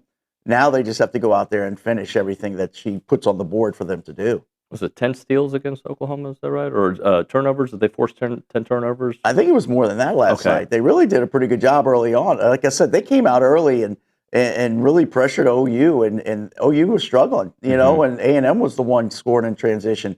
But when the team shoots basically, I think they finished at 52% from beyond the line, but if they shot most of the game, they were in the 63. At halftime, they were shooting 63% last night. And as Joni said in postgame, it got to a point where we were just exchanging twos for their threes, and they just kept pulling away. Yeah, it was 17 turnovers, and I think it was 10 steals. So, what's next? Like, how does this team start to get back? Well, luckily you got, you get a break. You get the number 3 team in the country coming in Monday night. When you play South Carolina, so it's not going to be this game.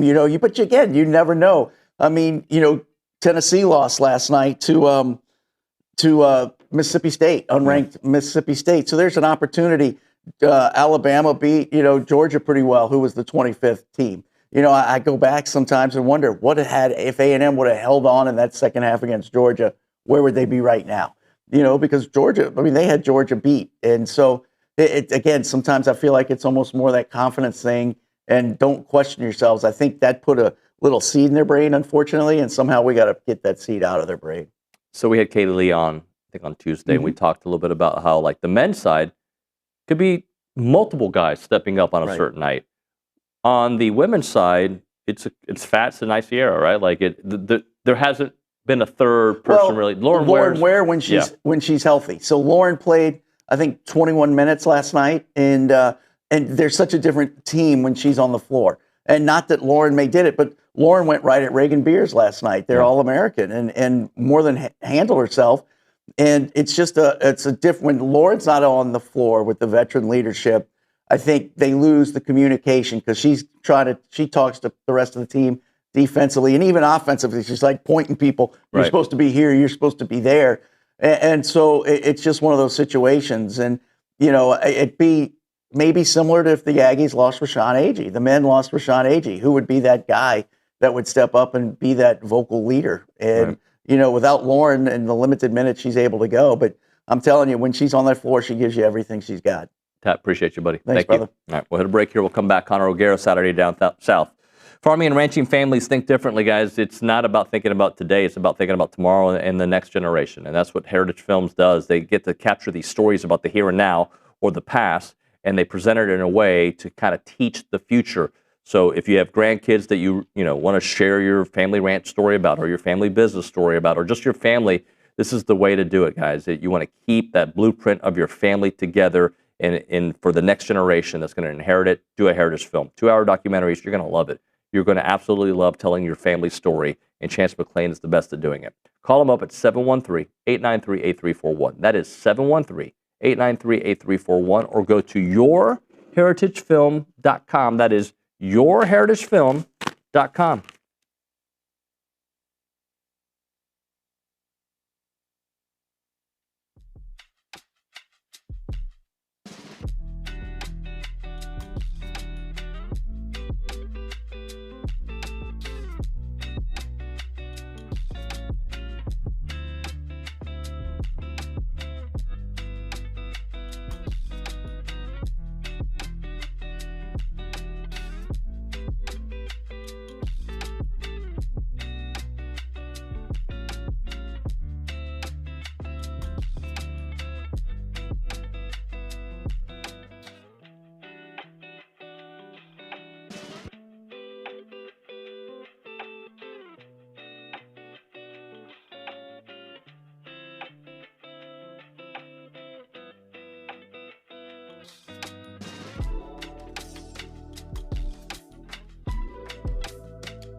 All right, we're back here on TexAgs Live. We're presented by David Gardner's Jewelers in the Rollo Insurance Studio. Let's go to the Buffy's Catering and Bartending Hotline. That's where we find our friend Connor O'Gara from Saturday Down South. Connor, I talked about you this morning because I remember we did this show. We've done this show several times over the last 5 years. And a couple years ago, you would talk about being an Indiana alum and like what, like there was this look of defeat on your face when you talk about what the season would look like. And now, you're the freaking juggernaut, the national champions. You annihilated, not you personally, but Indiana annihilated everybody. How weird is that to go from here to here? It's the most bizarre experience I've ever seen in sports because, I've told people this many times, but usually when people find out what I do for a living, they'll ask, oh, who's your team? Because you can't be doing this business and not have passion for something or at least some team. And I would always say, well, I went to Indiana and we didn't have a football team. And that's a very lighthearted jab, but it's understood considering they were 13-35 in the 4 years in which I was there. They never went to a bowl game. And as recently as a month ago, we're just trying to figure out, hey, is Indiana going to win a bowl game for the first time since 1991? This just doesn't happen in college football. I know that A&M has been kind of at the center of this like haves versus have-nots conversation and sometimes caught in the middle of it by depending on who you ask. But the fact that it was Indiana who became the first-time national champ since 1996 Florida, it's beyond my wildest dreams. And I won't sit here and pretend that I'm some diehard Indiana football fan because if you are someone who has observed this program, you know full well it hasn't hurt you. You can't be hurt if you don't have expectations. You don't go from having that type of apathy to winning a national championship in a matter of 2 years, and Indiana did the impossible. So Kurt Cignetti, what I'm going to ask a couple different ways or a couple different questions about him, but how sustainable? I'm not saying national championships, but powerhouse. Like it was a perfect storm this year. You got the Heisman Trophy quarterback. You had a bunch of veterans. Like, how sustainable is the health of this program to be a top 5 level program? It is really sustainable, and obviously the pieces are going to change. They should be really good on the offensive line, but there are going to be a lot of questions about this roster, and especially on the defensive side of the ball. There's obviously going to be questions what it's going to look like now that those James Madison transfers are going to be gone. But here's the thing I keep coming back to. Cignetti is still there, and yes, he's 64 years old. Certainly doesn't look it, doesn't act like it. He also retained his top 2 assistants. Mike Shanahan, Brian Haynes, are still on that staff. There's an interesting dynamic that's unfolding, and I thought for sure that one of those two would have been poached. But the dynamic that we're seeing play out in college football is a lot of people seem to think that it's just all about Cignetti and his processes. So if that's the case, then well, you still have that guy. And if that guy is seeing this proof of concept and he's getting more support now, which I don't know if you've heard this, a certain Mark Cuban is now more involved in the football program, became more involved in year 2 with Cignetti and being able to acquire that roster, which again, it's not the world's richest NIL budget, but it's still better than what it was at the start of the NIL era. And you're seeing this proof of concept. That's only going to help. Now, I think the standard for Indiana moving forward, one of the best Big Ten teams, competing for Big Ten championships, competing for playoff spots every single year. That's the new standard. And I think when you go through a run like this in which you annihilate the likes of Alabama and you beat Ohio State in the Big Ten championship, you kill Oregon in the rematch, and then you're able to beat Miami in their own building in the national championship, yeah, it absolutely changes the standard. Now, to the public conscious, like Cignetti's a new name, right? Like this is a new, but as you mentioned, he's 64 years old.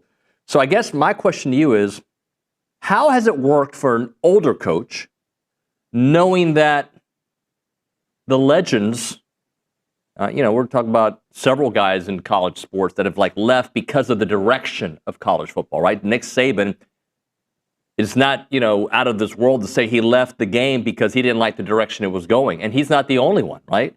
Coach K is no longer coaching. There's others, Roy Williams, right? So what is it about this older guy that, yes, may not be older to us watching, right? Like he's new to us, but it worked for him and he's still got old school style to him.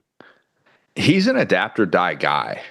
And I think that it's not that he's going to love every single thing that unfolds. And I'm sure he's going to have cases internally in which he's frustrated maybe with his current roster situation, or there's somebody that comes in, he's just not fully bought in, and they're like, well, why do we spend that money? I'm sure that's going to happen. It happens everywhere. But he is at this place because he has adapted. If you hear just things about the way that he goes about practice, it's a very modern style. It's like get in, get out. We're going to be really direct with what we're doing here. Our walkthroughs are going to be really intentional with what we're doing. And it's not like these drawn out things where players are just like, oh, this is a drag.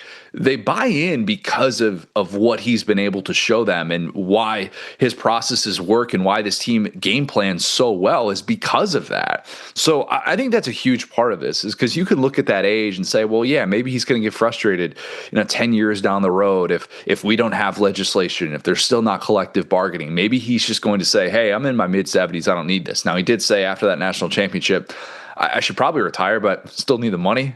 Still need to be able to do this. Haven't been able to do it at the power conference level for very long, only a couple of years. Not sure if you heard that, but yeah, this is such a unique one-of-one case, and a sport that hasn't had a 30-something coach win a national championship since, I believe, 1981. I believe Clemson. It's like Denny Ford was the last one in his 30s.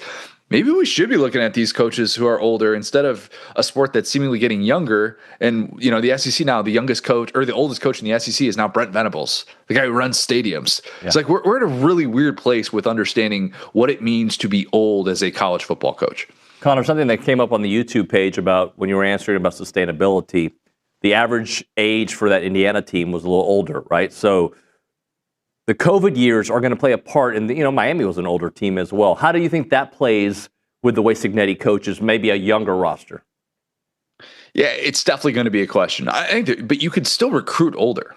You could still find a way to be like, hey, I'm getting this guy in his last year of eligibility. Stephen Daly is a guy that they got from Kent State who had experienced one win at the FBS level in his previous 2 seasons. And he comes on board and you're like, all right, they're getting a really good player. He has 19 TFLs. Now, we weren't talking about him at all in the college football playoff because not sure if you heard this one, but he heard himself celebrating the Big Ten championship. And they just kind of keep plugging away, and they'll just plug in a new guy there. And their ability to have this mantra of like next man up helps when you're playing older players. It certainly does. I think they're going to try and recruit older. And people are kind of wondering, why didn't they take a chance on Alberto Mendoza, the younger brother of Fernando Mendoza, who had really good moments coming in relief, moments that were so good in which people went, why is Fernando still playing in this game? It's like, oh no, it's actually his brother Alberto. And he goes to Georgia Tech, and they're able to get Josh Hoover from TCU. It's because they like the older players. They like guys that have been around for a while. And maybe in college football, we should have been looking at this a little bit longer. I know Andy Staples has talked about this as well, and Ari Wasserman, about how being older in the trenches is just really beneficial, and history kind of suggests that. And maybe seeing this Indiana blueprint and what I think they'll try and sustain even without the COVID years at their disposal, I think maybe it opens up this kind of new school of thought for college football coaches of, hey, like we do need to get older, and even if this guy's coming from a mid-major school or something like that, or a group of 5, we should probably listen to that experience a little bit more. Connor, I'm going to make this about A&M for a second. I look at Indiana, and it gives me a little bit of hope and optimism for A&M for a couple different reasons.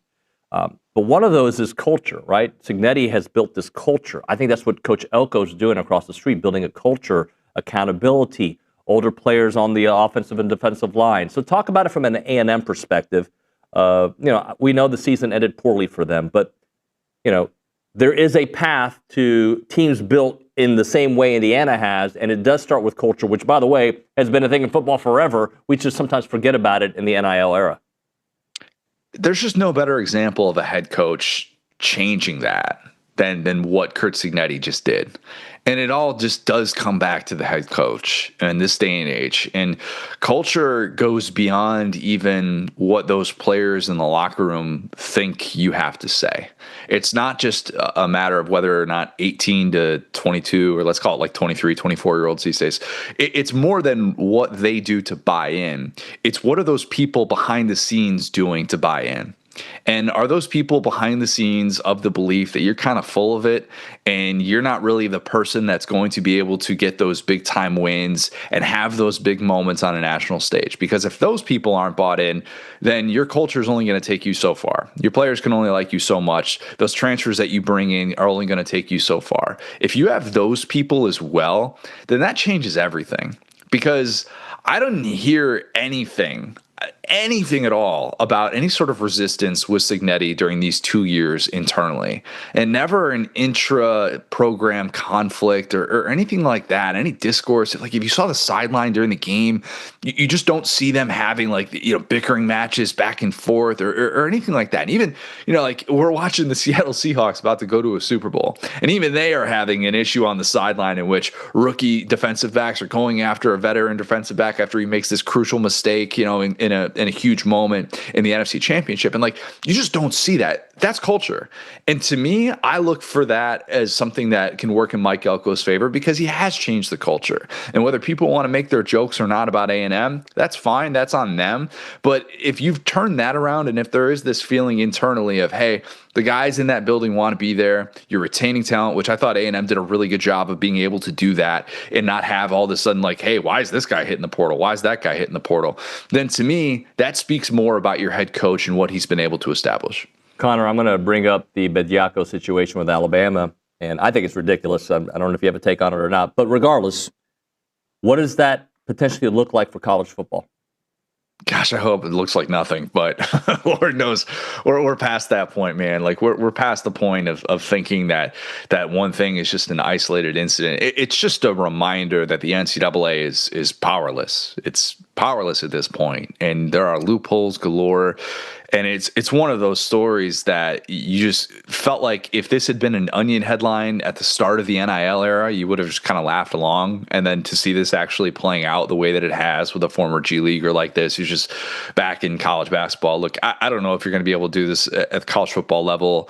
The roster restrictions are a little bit different. We're talking about a sport in which, it doesn't necessarily have the same sort of farm system that the NBA has, and with how few NBA draft picks there are, maybe it's different with the way that it sets up with a 7-round NFL draft.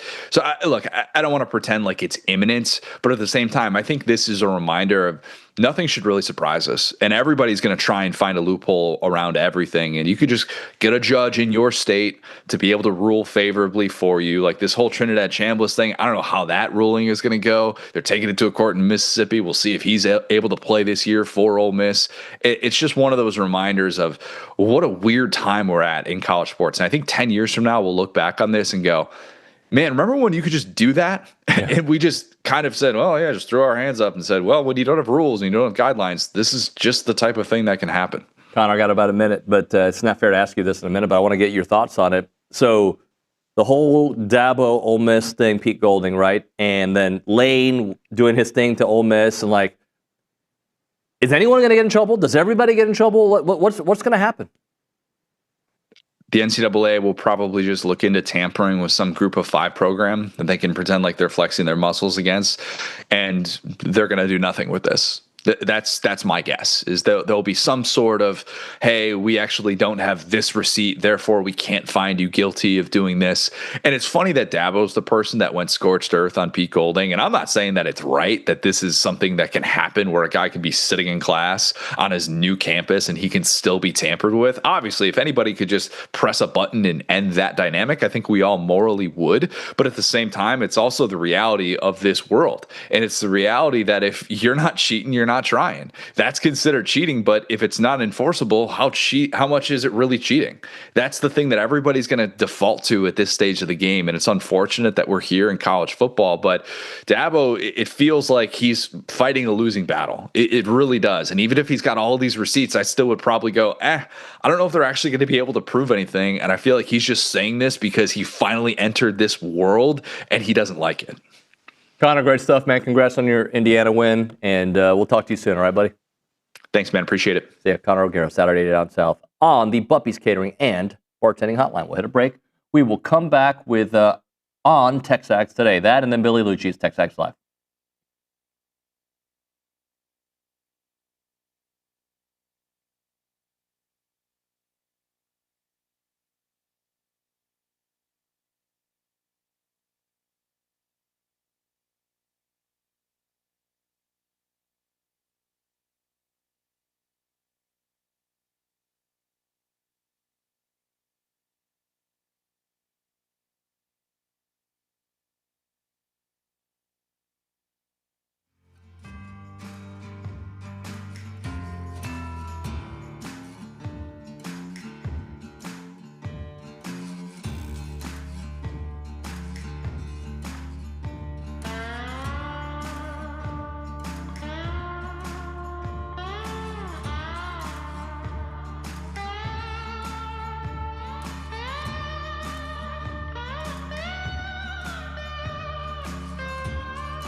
As a reminder, the final segment of the program brought to you by Double Dave's. That's at 10:50. But right now, caller number 12, 979-693-1150.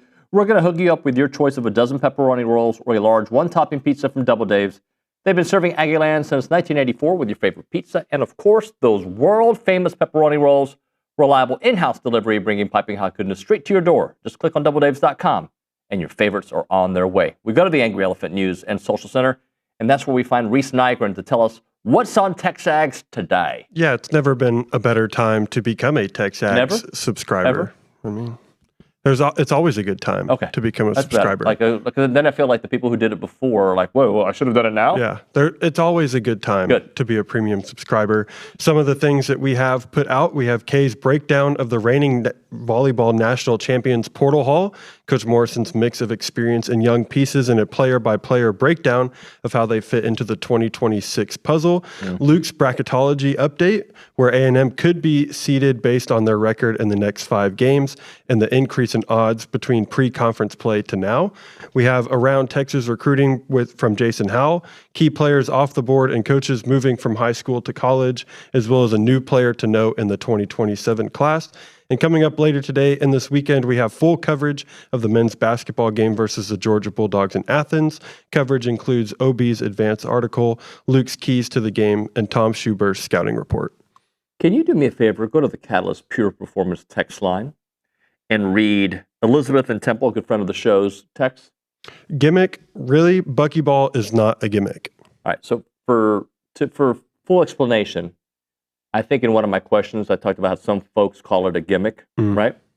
And I don't think they're trying to be disrespectful, but like you've seen in football, the air raid attack, like some people consider that like it's a gimmick because you don't have the players. Yeah. I don't believe it is a gimmick. It's a philosophy. It's a style, right? Yeah. But I can't control what some people call it. You know, like, and right now you're about to find out. You know, you're going to find out a lot more about this program, this year's program, not the health of the program, but this year's team here over the next week and a half or so. All right, we'll hit a break. When we come back on TexAgs Live, I think we'll have Billy Liucci in studio on the phone or not at all. One of those 3 options is always on the table. It's TexAgs Live.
We're back here on TexAgs Live. We're presented by David Gardner's Jewelers Rollo Insurance Studio. Sometimes my age shows when I start thinking about things that I feel like were just yesterday. And Billy Liucci should be here in a little bit. We may end up calling him. I don't know. But when I think of like the Indiana run, and I know we talked about this on the show a week or so ago, but talking to Connor got me thinking about like most unlikely championships. And in my lifetime, I've seen the Cubs win. Yeah. Right? In the last, what was that? 2016. 2016. Cubs, the Red Sox. You were probably just a baby when they won their first World Series after the Babe Ruth trade. That was like, I mean, they've won like how many since then? A lot. 3 since then, so 4 altogether maybe. Like these things that we did not think were likely at one point in my life.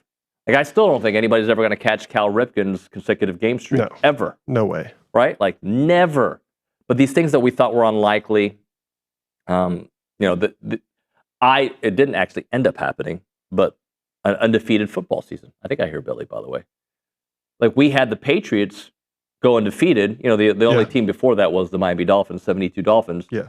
And then the Patriots lose in the Super Bowl to the Giants. Yeah, to Eli Manning. Manning. So it's just interesting that, I obviously know about the 1980 U.S. Olympic hockey team winning the gold medal, but it didn't have an impact on me because I was 4 years old. Yeah. You were not born. I was not. But obviously I know its place in history. Yeah. We talked about Tyson and Buster Douglas. I mean, we know that place in history, and that one actually had an impact on my life. But, there's what's next? What's the next shoe to drop? And why is it not Texas A&M?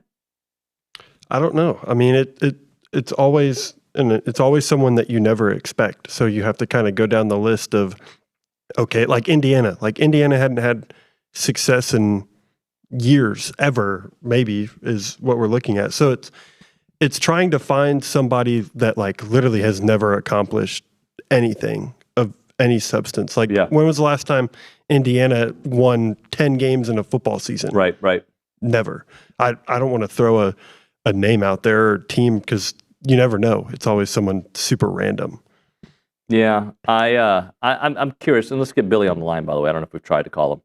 I am curious about what that could look like for what the next team is. Because the Indiana story to me is not even like, it's so unbelievable that midway through their run, and I don't even know if midway through their run is the right way to phrase it, but once they beat Ohio State in the Big Ten championship, it was pretty evident they were going to do it, right? Like they went from like this Cinderella to they're not Cinderella. They almost were like people wanted them to lose because they were such a dominant force. Yeah, I mean, in the same season. Yeah, I mean, last year they took off whenever they made it to the playoffs and then got boat raced by Notre Dame, and everybody was like, okay, like cool season, like let's see you do it again. And then they got through the regular season. It was like, okay, like who have you really beat? Blah, blah, blah. And then they beat Ohio State, and you're like, okay, like this is legit. And then obviously they go on to win the national championship. So it's an unforgettable run for anybody, really. Yeah, unforgettable run. I want to visualize a world where this happens for A&M, right? Yeah. And this past season that ended, I should say, there was this path to get there. There was and to me, where you're seated does matter in your run to a national championship. Absolutely. Yep. Right. But when you lose the way they did, and by the way, they were a tie game in the fourth quarter at Kyle Field with a chance to win, right? Yeah. Like that was all there. So when I say lose the way they did, I just mean it was probably their toughest 8 quarters of the season. Yeah. At the end of the year, against really good teams with veteran players and a good defensive line. We don't need to rehash the why it didn't happen, but the way it ended makes you wonder, like, how close are we really? How close is A&M really? Yeah, I mean, you went 11-0, like that. That is pretty close. And then you lost to Miami by 7, and Miami made it all the way. So you're like all the way to the national championship. So then you're like, well, that very easily, we were 5 yards away from that potentially being us. But if you're going to say reasons the reasons it wasn't A&M are, to me, very glaring. You don't force a lot of turnovers. No. You don't stop the run. And you had really bad turnovers at the most inopportune times. Yeah. How many of those are fixable? Well, they're all fixable. It's football, right? Like they go to the lab and they work on things. Do I think Marcel can be better at protecting the ball? Absolutely. Yep. Right? Absolutely, I believe he will be better. Do I believe they'll be better at stopping the run? Yeah, I do. I think Coach Elko is a brainiac. Yeah, I think he'll figure it out. He's got his ways. Right? I think he's got the linebackers that he believes in. Yeah. Right? Like, there's a reason they didn't go out in the portal and get a bunch of linebackers. They brought in Ray Coney. Yeah. Right? They know who they have. They know who they have. And Sanford was a huge addition. Like, we didn't expect to see that. No. When Scooby went down, nobody expected Damian Sanford to step up the way he did. Noah McHale, as OB talked about earlier in the show, looked really good, right? Yeah. Jordan Lockhart, I think he is a guy that you can really bank on. He's a great young man, but he stepped up. So some of these deficiencies, I think not only are they super correctable, but there's a path to get there. Billy Liucci joining us here in studio as we along with Reese Nigren. The Nigranator. Billy, good morning, buddy. How are you? I'm good. I'm wearing. Here's what I'm doing today. Tell me what in you're case doing. you're wondering. I want to hear more. I'm wearing this jacket until, it drops to 20. I bought it in Chicago just for a football game, and I didn't want to just buy a winter jacket for one afternoon at Soldier Field, and so now, like, how warm is it? It's very warm. You know, it's like for skiing, and I'm like, every day the temperature hovers around 50 or lower, you're going to see this jacket. Yeah. And I'm wearing it. For those wondering, no, it's not that cold in here. It can be a little cold at times and hot, but I'll be wearing it. So if you don't like it and you don't like the puffiness and you're offended by the puffiness, then the puffy you shirt. better pray for warmer weather because I'm getting my damn money's worth. Now, what I don't like is this hat. Well, I saw you brought another hat, too. Yeah, because I didn't think it's a weird feel it. It's like a wool It's like a Boy baseball Scout hat. hat. It's weird. It doesn't have an emblem or logo. It's a strange hat, but we're going to wear it today. Again, I bought it, so we're going to wear it. Okay. By the way, I wore 2 jackets this morning on my morning workout because I don't like being cold at all. See, I love it.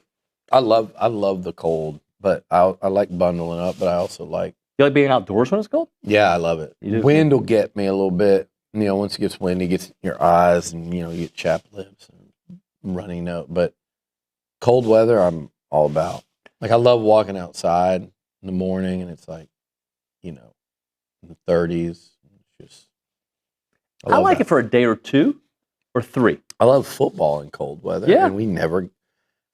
No, I don't know if there's anything outside of the actual 2 losses that pissed me off more this year than the fact that Texas A&M played a game in mid-December at Kyle Field, and it was almost 80 degrees. No jacket needed. Nothing has angered me more than that. I mean, I was just so fired up about, like, playoff football in the cold. And, hey, get Miami in that cold weather.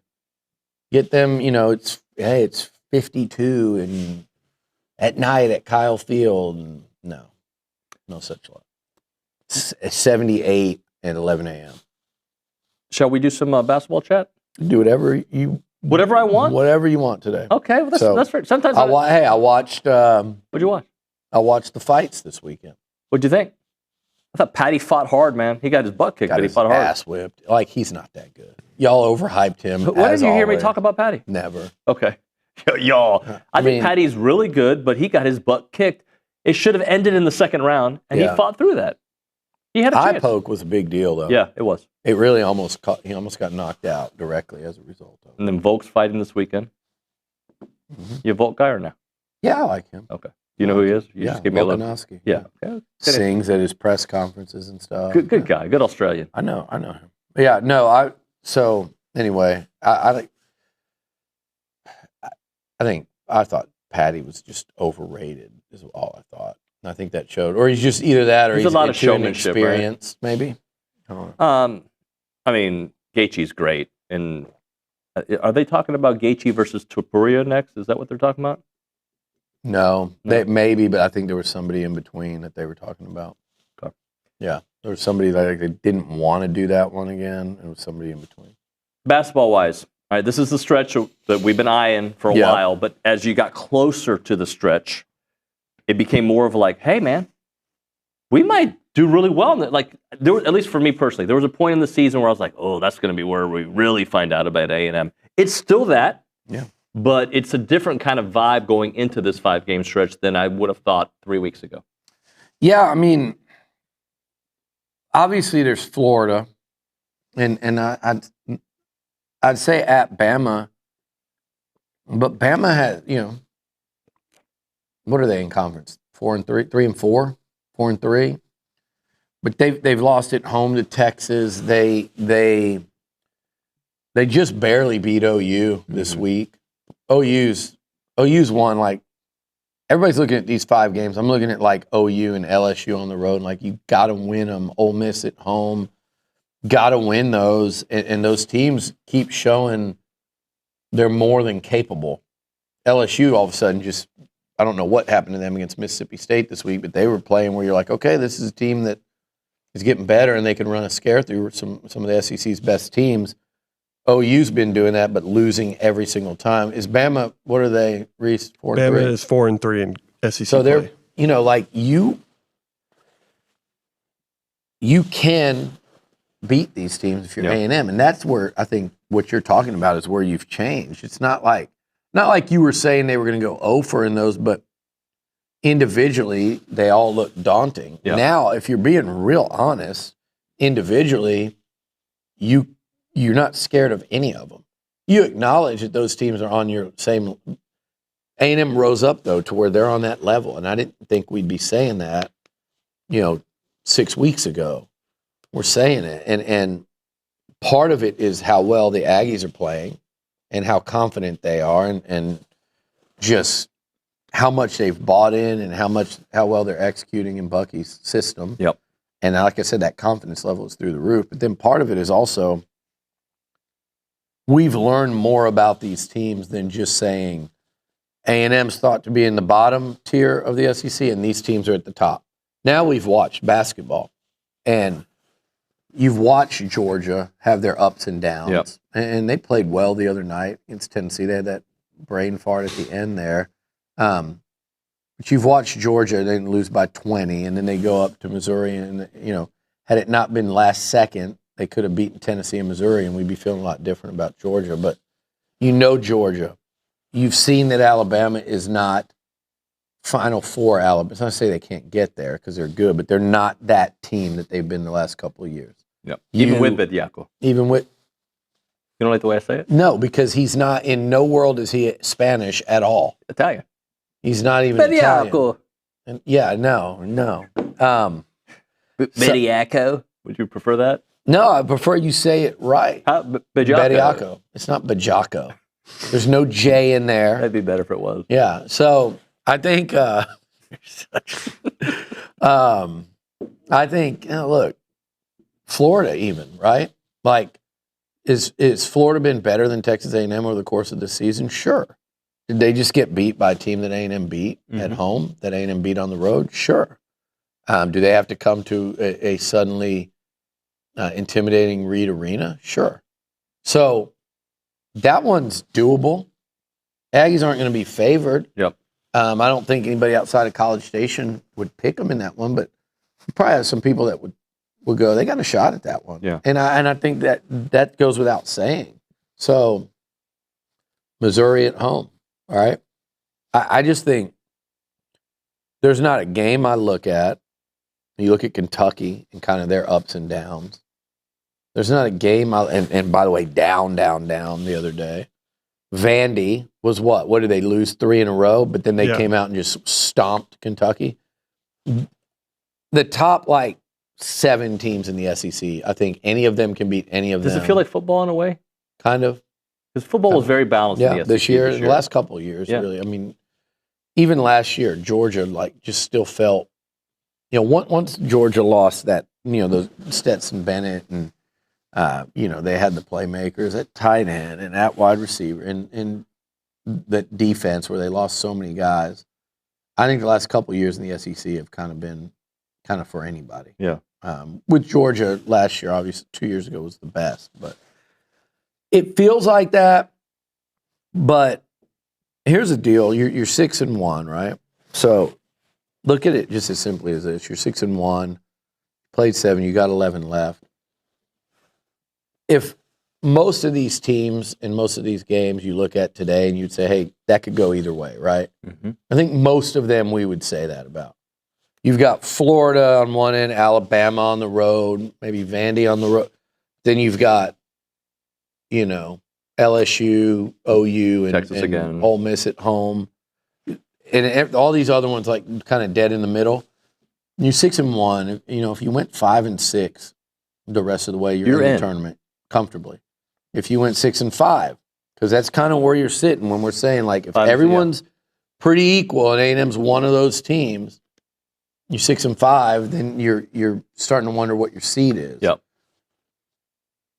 If you said that to Bucky McMillan and his coaching staff and those players, they might be like, get back to us in another week and let's see where we're at. Because in this long season, and even in football, like you mentioned, in the SEC, so much of it is about when you play one of these teams.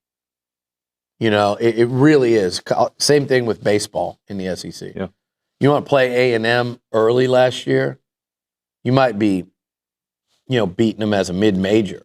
You want to play A&M late, with the exception of Missouri, LSU, Tennessee, Texas, even though they swept them, it's all 3 one-run games. Who else was in there? Who am I forgetting? It's LSU, Tennessee. Or am I making that up? No, Arkansas. You went into Fayetteville and won 2 out of 3. So, it all depends on when you're playing these teams. Look at even A&M, that 1 year under Buzz. It's like 8-game losing streak, then go to the SEC tournament final. This team right now is at that point, and you don't know how long it sustains or if it just keeps getting better, but they're one of the teams right now that you say, I'd rather not be playing A&M right now. So you'd like to see how long they can keep that momentum. If you're going to play going. this stretch, I want it to be the way they're playing right now. Yeah. Right, because it is going to be a tough stretch. Because here's the deal, Nuño. You played South Carolina and Mississippi State, right? Mississippi State more so than South Carolina. They're up and down, and when they're up, they're they almost beat, I think, Arkansas. They did beat Texas and Austin. Same thing with Texas. The Aggies caught Texas when they were up, and they spanked them. Texas has lost some games, but look at how they've lost them. Who they lose to the other night? It was the last. They lost to Auburn. It was a really close game. They were up big. They were up 14. And then Auburn, rallied there last 10 minutes of the game. So,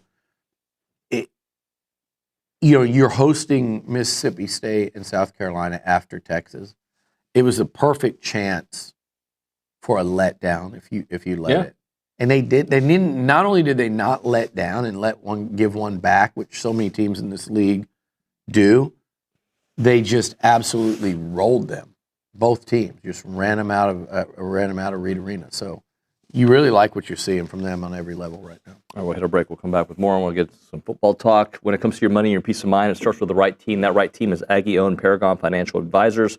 They're an independent fiduciary serving clients all across Texas. No commissions, no sales pitches, just trusted advice tailored to you.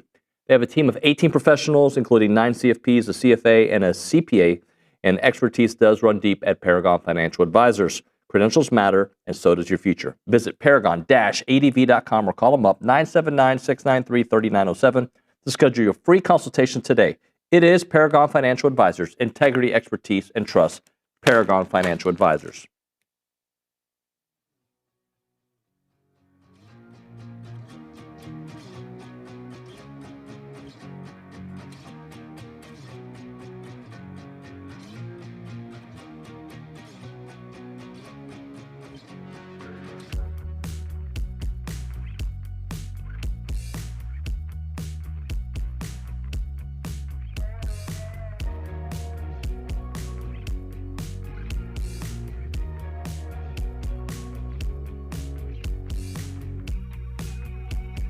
Everyone, David Nuño here for Allen Honda. Had a great conversation with them earlier today. John Allen's the owner. He's been here forever. And also their GM, Rusty Skinner, great guy. Wonderful conversation. They're super local. They're a family-owned dealership, not some massive auto group. And they treat their customers like family because they basically are family. They're Aggie alums. They love Aggie sports, and they've been serving the Brazos Valley with integrity, with passion, and commitment to excellence for over 50 years, which is very rare, by the way, for the independents because people trust them. And that's why they've been doing it for such a long time. Whether you're looking to buy, lease, or service your vehicle, you can count on them for transparent, no pressure experience that puts your needs first. And I can attest to it. Had a great conversation about my own situation with them. Their knowledgeable sales team will help you find the perfect Honda to fit your lifestyle, from fuel-efficient sedans to versatile SUVs. Leasing options are flexible and affordable, making it easy to drive the latest models with confidence. And when it comes to service, their certified technicians only use genuine Honda parts to keep your vehicle running at its best, whether it's routine maintenance for major repairs or whatever it may be. And we know that trust isn't given, it is earned, and that's why generations of local drivers right here in the Brazos Valley and Bryan College Station keep coming back to Allen Honda. As part of the community with Aggie spirit in their hearts, they are here to make everyone's visit wonderful. So visit their showroom or their service lane and find friendly, efficient, and memorable situations when you go to Allen Honda. Come see why so many College Station and Bryan drivers choose Allen Honda for their automotive needs, and remember, gig 'em.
We are back here on TexAgs Live. We are presented by David Gardner's Jewelers Rollo Insurance Studio. It is hour number 3. We call it Lunch with Liucci. I'm not going to tell you my opinion of that. I told Reese my opinion on that. Of what? I think it should be brunch with Liucci. Oh, yeah. I mean, do you have lunch at 10 a.m.? Brunch, yeah. Sorry. Yeah, you're right. I appreciate you agree with me. It's just that, you don't get the alliteration, I guess. Yeah, but does it really matter? People get it. Yeah, sure. I mean, I'm fine with either. Okay, we'll just keep it then. Lunch with Liucci, you could just do like a slash through the L and just have like a little on the angled on the side and like a different color, BR. But it hits the website it's like at lunch. So it is lunch with Lucci. It's like brunch with Lucci. But yeah, and we call it lunch, but you just change that logo a little bit. See, I just out creativitied everyone here. I out created everyone. Wasn't it your idea for lunch with Lucci at 10 a.m.? I don't think it was. I don't think so, no. It's probably Dalton's idea. Yeah. Anyway. I mean, probably my idea for us to like separate that content. It's very good content, by the way. Dalton's been bagging you this morning for no reason, too. Just woke up. Sorry. He's like, I think he gets bored and just like decides to assault you. But he doesn't do it to me. He does it to you. But I know he's messaging Zane like about me, right? Like that's that reminds me a lot of my daughter Isla. Really? Because that's what 13-year-old girls do. They do these little chats behind people's backs. But I love Dalton. He's family. You did just call him a 13-year-old girl, though. Well, big girl. Anyway, Cassius Howell. What about him? Nothing. Well, we could talk about him because I'm excited to see where he goes in the draft and how things play out. But I might have 2 first-round picks. Good. When's the last Aggie first rounder? I haven't even thought about that. Was it? Oh, last year, Shamar Stewart. Shamar Stewart. Yeah, just a few weeks ago. Before that, though, it was a pretty good gap. I think was it? It might have been Miles. Kenyon Green got drafted in the first round in 2022. Right. So it had been a decent gap there, and then it should be every year. In between that, it was Kenyon Green, and then the last one was Miles. Yeah. So that Miles was what, like 16? 17, and then 22. Yeah, it was because A&M went through that stretch where they were having one almost every year. Mm-hmm. You went Tannehill, Vaughn. You went Tannehill, Vaughn came before Tannehill. Vaughn, Tannehill, Jokel, and then 3 the next year with Mike, Jake, and Johnny. Then you had Cedric Ogbuehi. Then you had Jermaine Ifedi. And then was it Miles right after that? It was Miles. Yep. I mean, that's a hell of a streak. Christian Kirk went second. Yep. But yeah, I mean, it'd be awesome to see them get 2 this year. It'll be interesting because I think both will be in the second, that back 20 to end of the first round. So it'll be interesting to see what the chatter does between now and then. I think they're both surefire good NFL football players. Yeah. I think Cassius was good at Bowling Green. He was really good at Bowling Green. He was really good at A&M. Mac, SEC, it'll carry over to the NFL as well. And then Concepcion is one of my favorite players to watch in maroon and white in recent years. Yeah. I just love it. And there's been a rich history of receivers at A&M, since about 2000. The late 90s, right there, Robert Ferguson on. And Albert Connell, too, people don't remember him. He was not only really good at A&M, but he ended up being a good pro. Was it the Jets? Am I right about that? Maybe so, but the Saints for sure. Saints, yeah. But so, yeah, anyhow, I think of all those players, KC's on my really short list of just really enjoyed watching him. I'd almost put Mike. I almost put Mike and him and Ferguson up near the very top of my list. When it comes to I'm not ranking them as who's best to, because that argument gets real crazy. You got to include Swope, and then you're talking, Terrence Murphy, and you're talking Christian Kirk, and Josh Reynolds always gets overlooked in that. But I mean, just my favorites to watch. KC's probably top 3. Well, my question about Cassius is there somebody on the roster, and this will develop as spring happens, but that could have a Cassius type of jump? You don't mean specifically as a pass rusher? No. Okay. I mean, I think Marco Jones is the name that I would think. Well, Marco Jones and Noah McHale, but to me that's not and also Jamarian Morrow, but that's not a Cassius type jump. That is a trio of guys that were true freshmen last year that now are going to play more significant roles, potentially all 3 starters. In the backfield sometimes, I think at worst it's rotation, him and Ruben, but that's different than what you're talking about. So we're talking about somebody maybe a little older that's played a little bit, that could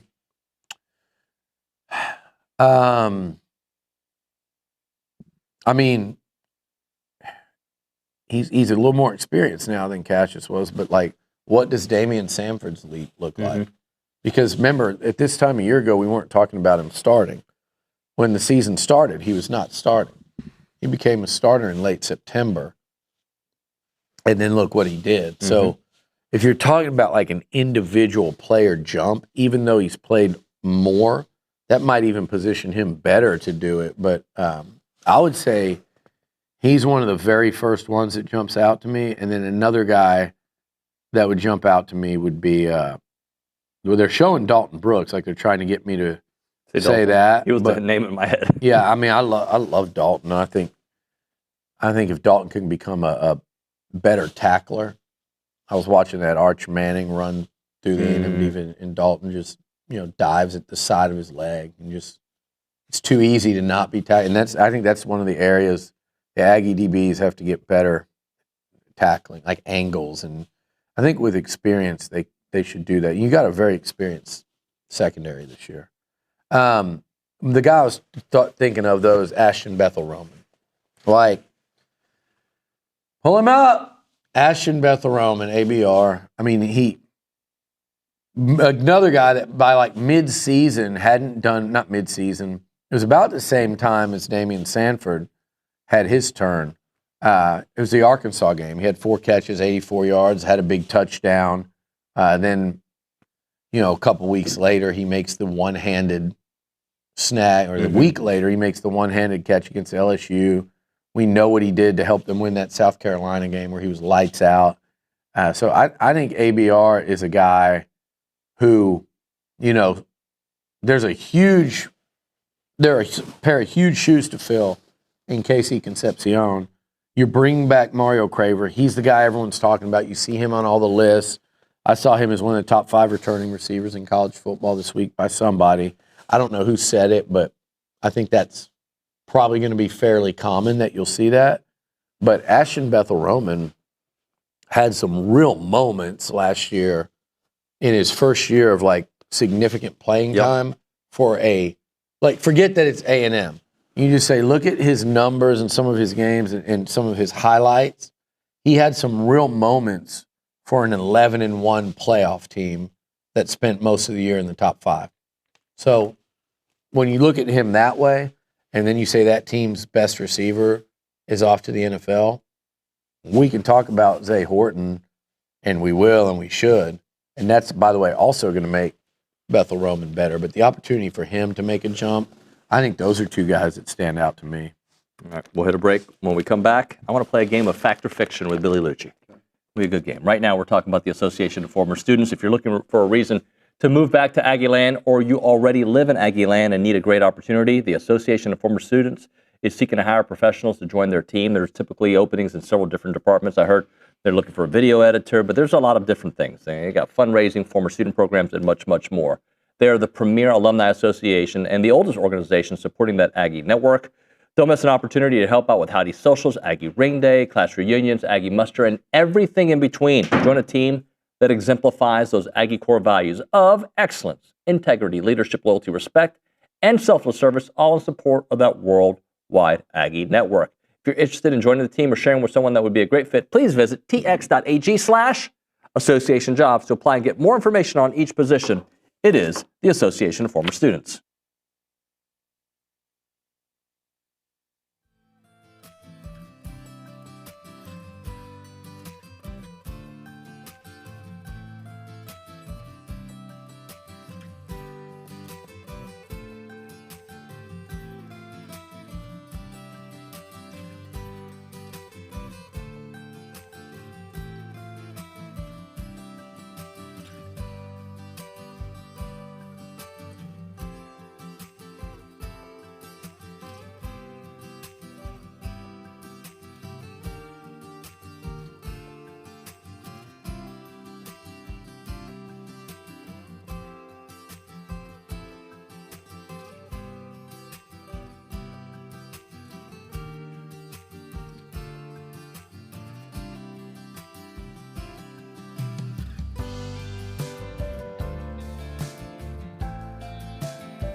Hey guys, welcome back to Brunch with Billy.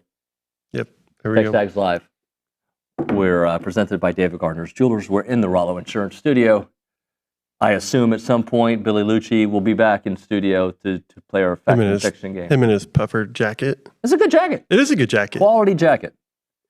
Can we check as he makes his way back what the Angry Elephant News and that's where you're at. The Catalyst Pure Performance Energy text line. Anything to read before we play fact and fiction? Yeah, no, just people telling us there's no way. How did we possibly miss Brunch with Billy? Yeah. As a new title for this segment.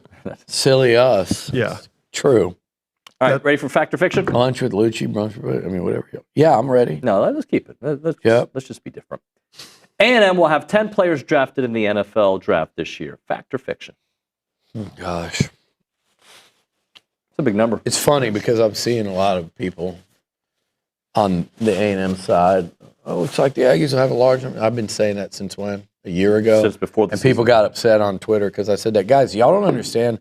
Sometimes you have to do that with these people that like want to prey and vulture on everything you say that's wrong. And also the way people in this beat a lot of times, I think just rip ideas and content and it's like we'll break something and it doesn't get reported or we don't get credited, but anyone else in the beat breaks something, they get credited by within. It's like this little culture thing.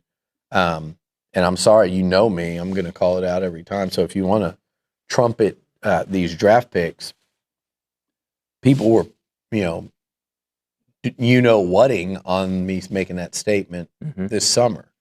And that was a big push by Mike Elko. And I said this all off season. And a big push by him was to keep players here that could have gone to the NFL and been drafted. Oh, you're telling me that guy could get drafted? What are you? And this is not my voice to talk about Longhorn fans either. I'm talking about Aggies. And I had to have those conversations. Well, who's going to draft? Who's going to draft? Trey Zoon. Who's going to draft Cassius Howell? He had 3 sacks last year. I had to listen to that crap all off season. Mike Elko kept and made a huge commitment in terms of like an emphasis of NIL. A lot of it went towards like the first order of business was roster retention. And it wasn't easy last year. Now they lost, I don't think, they didn't lose Torian. They lost Torian to the NFL. I think Torian's number like that it would take to get him back versus what his threshold was of where he would be projected to be drafted set up for him to go. And like we're all rooting for him to get drafted, stick on a team, succeed, and have a long career, right?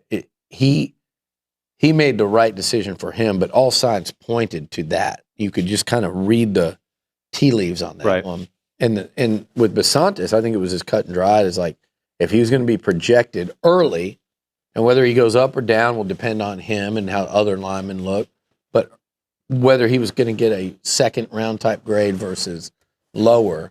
And I think he did hear from the NFL, like, hey, he's got a great chance to go as early as round 2. And so, but outside of that, like, they kept a lot of these guys, almost all of them, Theo and Ryland, and they quickly replaced them, I think, with at least equal, if not better, options. And then as far as last year, Cassius, Le'Veon Moss, Armaje Reed Adams, Trey Zoon, who's inside, one of the inside guys, Albert Regis. They convinced these players to come back for one more year. And it was significant because, again, you had a veteran football team. Crownover flirted with the idea. You had a very veteran football team that you brought back. But all of those guys were NFL prospects a year ago. And Elko's whole thing, if you hear him talk, you really listen to him, he wants that number to stay up there. And if it doesn't have to be 10, but he wants it to stay up there every year. His first year here, they had 3 players invited to the combine. and 3 players drafted. That number at the combine would probably be double digits this year. It was 3 a year ago, 3. One of whom they brought in via the portal, and one of whom I'll call that a fair 3 because you did lose Walter Nolan to the portal who went. So you had 3 guys drafted, 3 at the combine.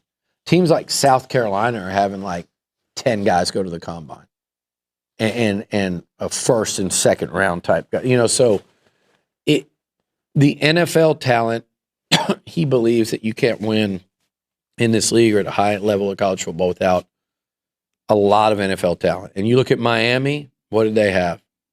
And it all came together for them. A&M went 11-1 this year, and a lot of that had to do with they were a veteran football team, and they weren't just veterans that had played a lot of football. They were pro football players that were months away from being NFL football players playing in college, and they had a lot of them. And that's why they were able to, a big part of why they were able to win the games they were. So the question is 10. I'd say I would take under. It was just I think the number is, I don't think it's 11. I think it's 10. So you're telling me that every single one of them has to get drafted. So I think it's going to be right around that. I think 9, if you made me guess a number. The key question will be, what does this conversation look like next year? Right. You look at, we know what Ohio State and Nick Saban, Bama, and what Georgia do a year in and year out, right? How can A&M stay up there? Can A&M stay? LSU typically does it. Michigan, once Harbaugh got it going, they typically do it. Can A&M stay up there? Can they be 8, 9, or 10 next year? Did they do enough in the portal to go get enough guys where they've got, you look at Texas. There's a reason, and they were overrated this year, and they went 9-3 as a result. But they've gone semifinal, 9-3 or 10-3, 3 10-win seasons. The 9-3 is a down year for them. But you look at the draft. They went the last 2 drafts, 11 players, 12 players, with first rounders mixed in there. Guys that are already starting in the NFL. Byron Murphy's about to play in the Super Bowl. These last few years in the draft have been very kind to them, and that's where A&M needs to stay. I don't know today what that looks like. Who does it feel like a year from now we're going to be talking about in the NFL? I mean, that's pretty interesting. How far does Damian Sanford come, who we talked about? Bethel Roman in year 3.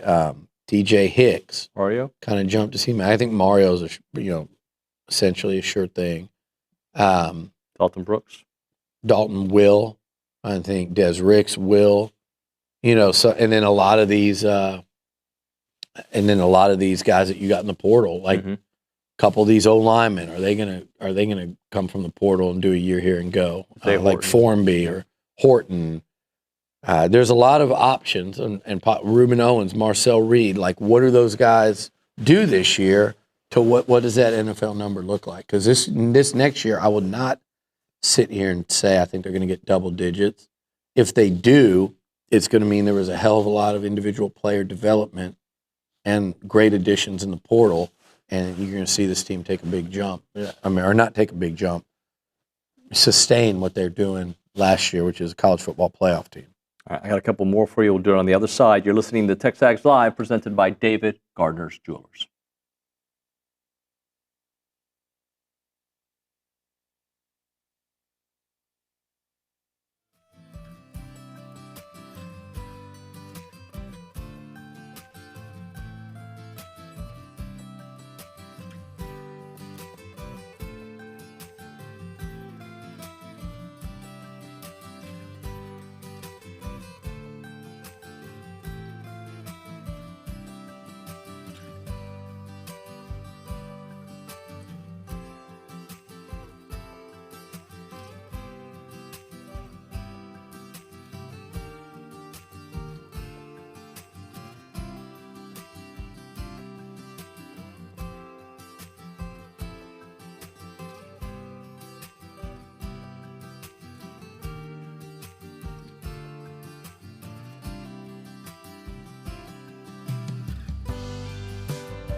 And we're back. It is TexAgs Live. We are presented by David Gardner's Jewelers. We are in the Rollo Insurance Studio. Would you like to keep playing the Fact or Fiction game? Sure. I didn't know it was a game. I thought it was just one. I had a bunch. Okay. I had a bunch, but we'll only get to one more. Let's go. A&M's running game will be better in 2026. Fact. I think they'll get better. I think they'll figure out ways to get more out of Marcel even as a runner. And I think, you remember how much of last year they played without Le'Veon Moss. Yep. So it's not like the first thing you would think of is, man, they lost their best guy. How's it going to be better? They only had him for about 5 games. Yeah, 6 counting Miami, which I don't know who he really was at that point. Unfortunately. I think he had 7 carries. So right? yeah, 7, but it just didn't. Wasn't him. But yeah, so I think better. I think I'm already hearing some really kind of like attention grabbing stuff on the 2 freshmen. Good. So Morrow, I think, is one of the key guys on this team for next year. And Ruben Owens, again, I feel like Ruben's going to be one of these guys that people just don't really talk enough about during the offseason, give enough credit, and then you look up and he might end up being a really good player for this team this year. I think people have a bad taste in their mouth. He was, ineffective against Miami, just like the whole offense was. And then, the Texas game where he looked like he got out a couple times and could have had some big runs and couldn't keep his feet. Yeah. Again, I don't know what that, I don't know the answer to that. And could he have had the wrong cleats on? What? And you're just going to spend a whole offseason discounting. I thought he did some really nice things this year. And he rushed for 600 yards, something like that? Yeah, and look, Arkansas had a really nice finish to that game. I think maybe it was the big run against Missouri. He had a 140-yard game against Mississippi State on the ground. And then within some games did some nice things as well. I think maybe that LSU game had a couple nice plays. I think the combo of him and Morrow could be pretty good, but I would say do not overlook those freshmen they're bringing in. He had 639 yards rushing last year. Fact or fiction? The secondary's 1 interception last season was a bigger deal than stopping the run. I think fiction. Okay. But that was something that it wasn't this, was it? Yeah, it was the secondary. Was the secondary only had 1? Right. Dalton Brooks, because his other one was you had Sanford had the pick against, I guess it was 1. I know the cornerbacks had none. Right. That was my big sticking point. Did Dalton Brooks? Because it was a fumble. He had the interception against South Carolina and the fumble and the punt play. So it was it kind of fooled me into thinking he had more. Yeah, no, that's bothersome. I think it's something Elko and them schematically need to look at. I don't think you just blow it off and go, well, they dropped this many. Right. Or you go, well, we're in man coverage a lot. Well, turnovers, you have to produce them for sure. You have to produce turnovers to be a great defense, and they didn't do that enough. And look, they had some tough luck on balls just not bouncing their way. Look at that Miami game, a forced fumble. I remember one against Florida where it was a blindside hit, I think again by Howell. They didn't recover it. But the interception thing, Marcel threw what, 10 or 12? Marcel had 12. 12 interceptions, and your secondary picked off 1. And I think as a defense, you picked off what, 3? 3. That's crazy to think that you gave up 9 takeaways over the course of a season, in the passing game, just in the passing game alone. So, yeah, they've got there's a couple things. You had 4 kicks blocked, and you produced 1 interception, 3 interceptions in 13 games. Those are things that, if you're evaluating it at season's end and you just gloss it over and, hey, well, this got blocked because of this, or this happened, or, we had Zirkle and he was kicking line drives, 2 of those kick block. If you do all that, you don't get better as an organization and as a program. So if Elko and them look at the interception thing, go, that was just fluky. The way our defense is wired, we should get more. No, or we're adding Ricky Gibson.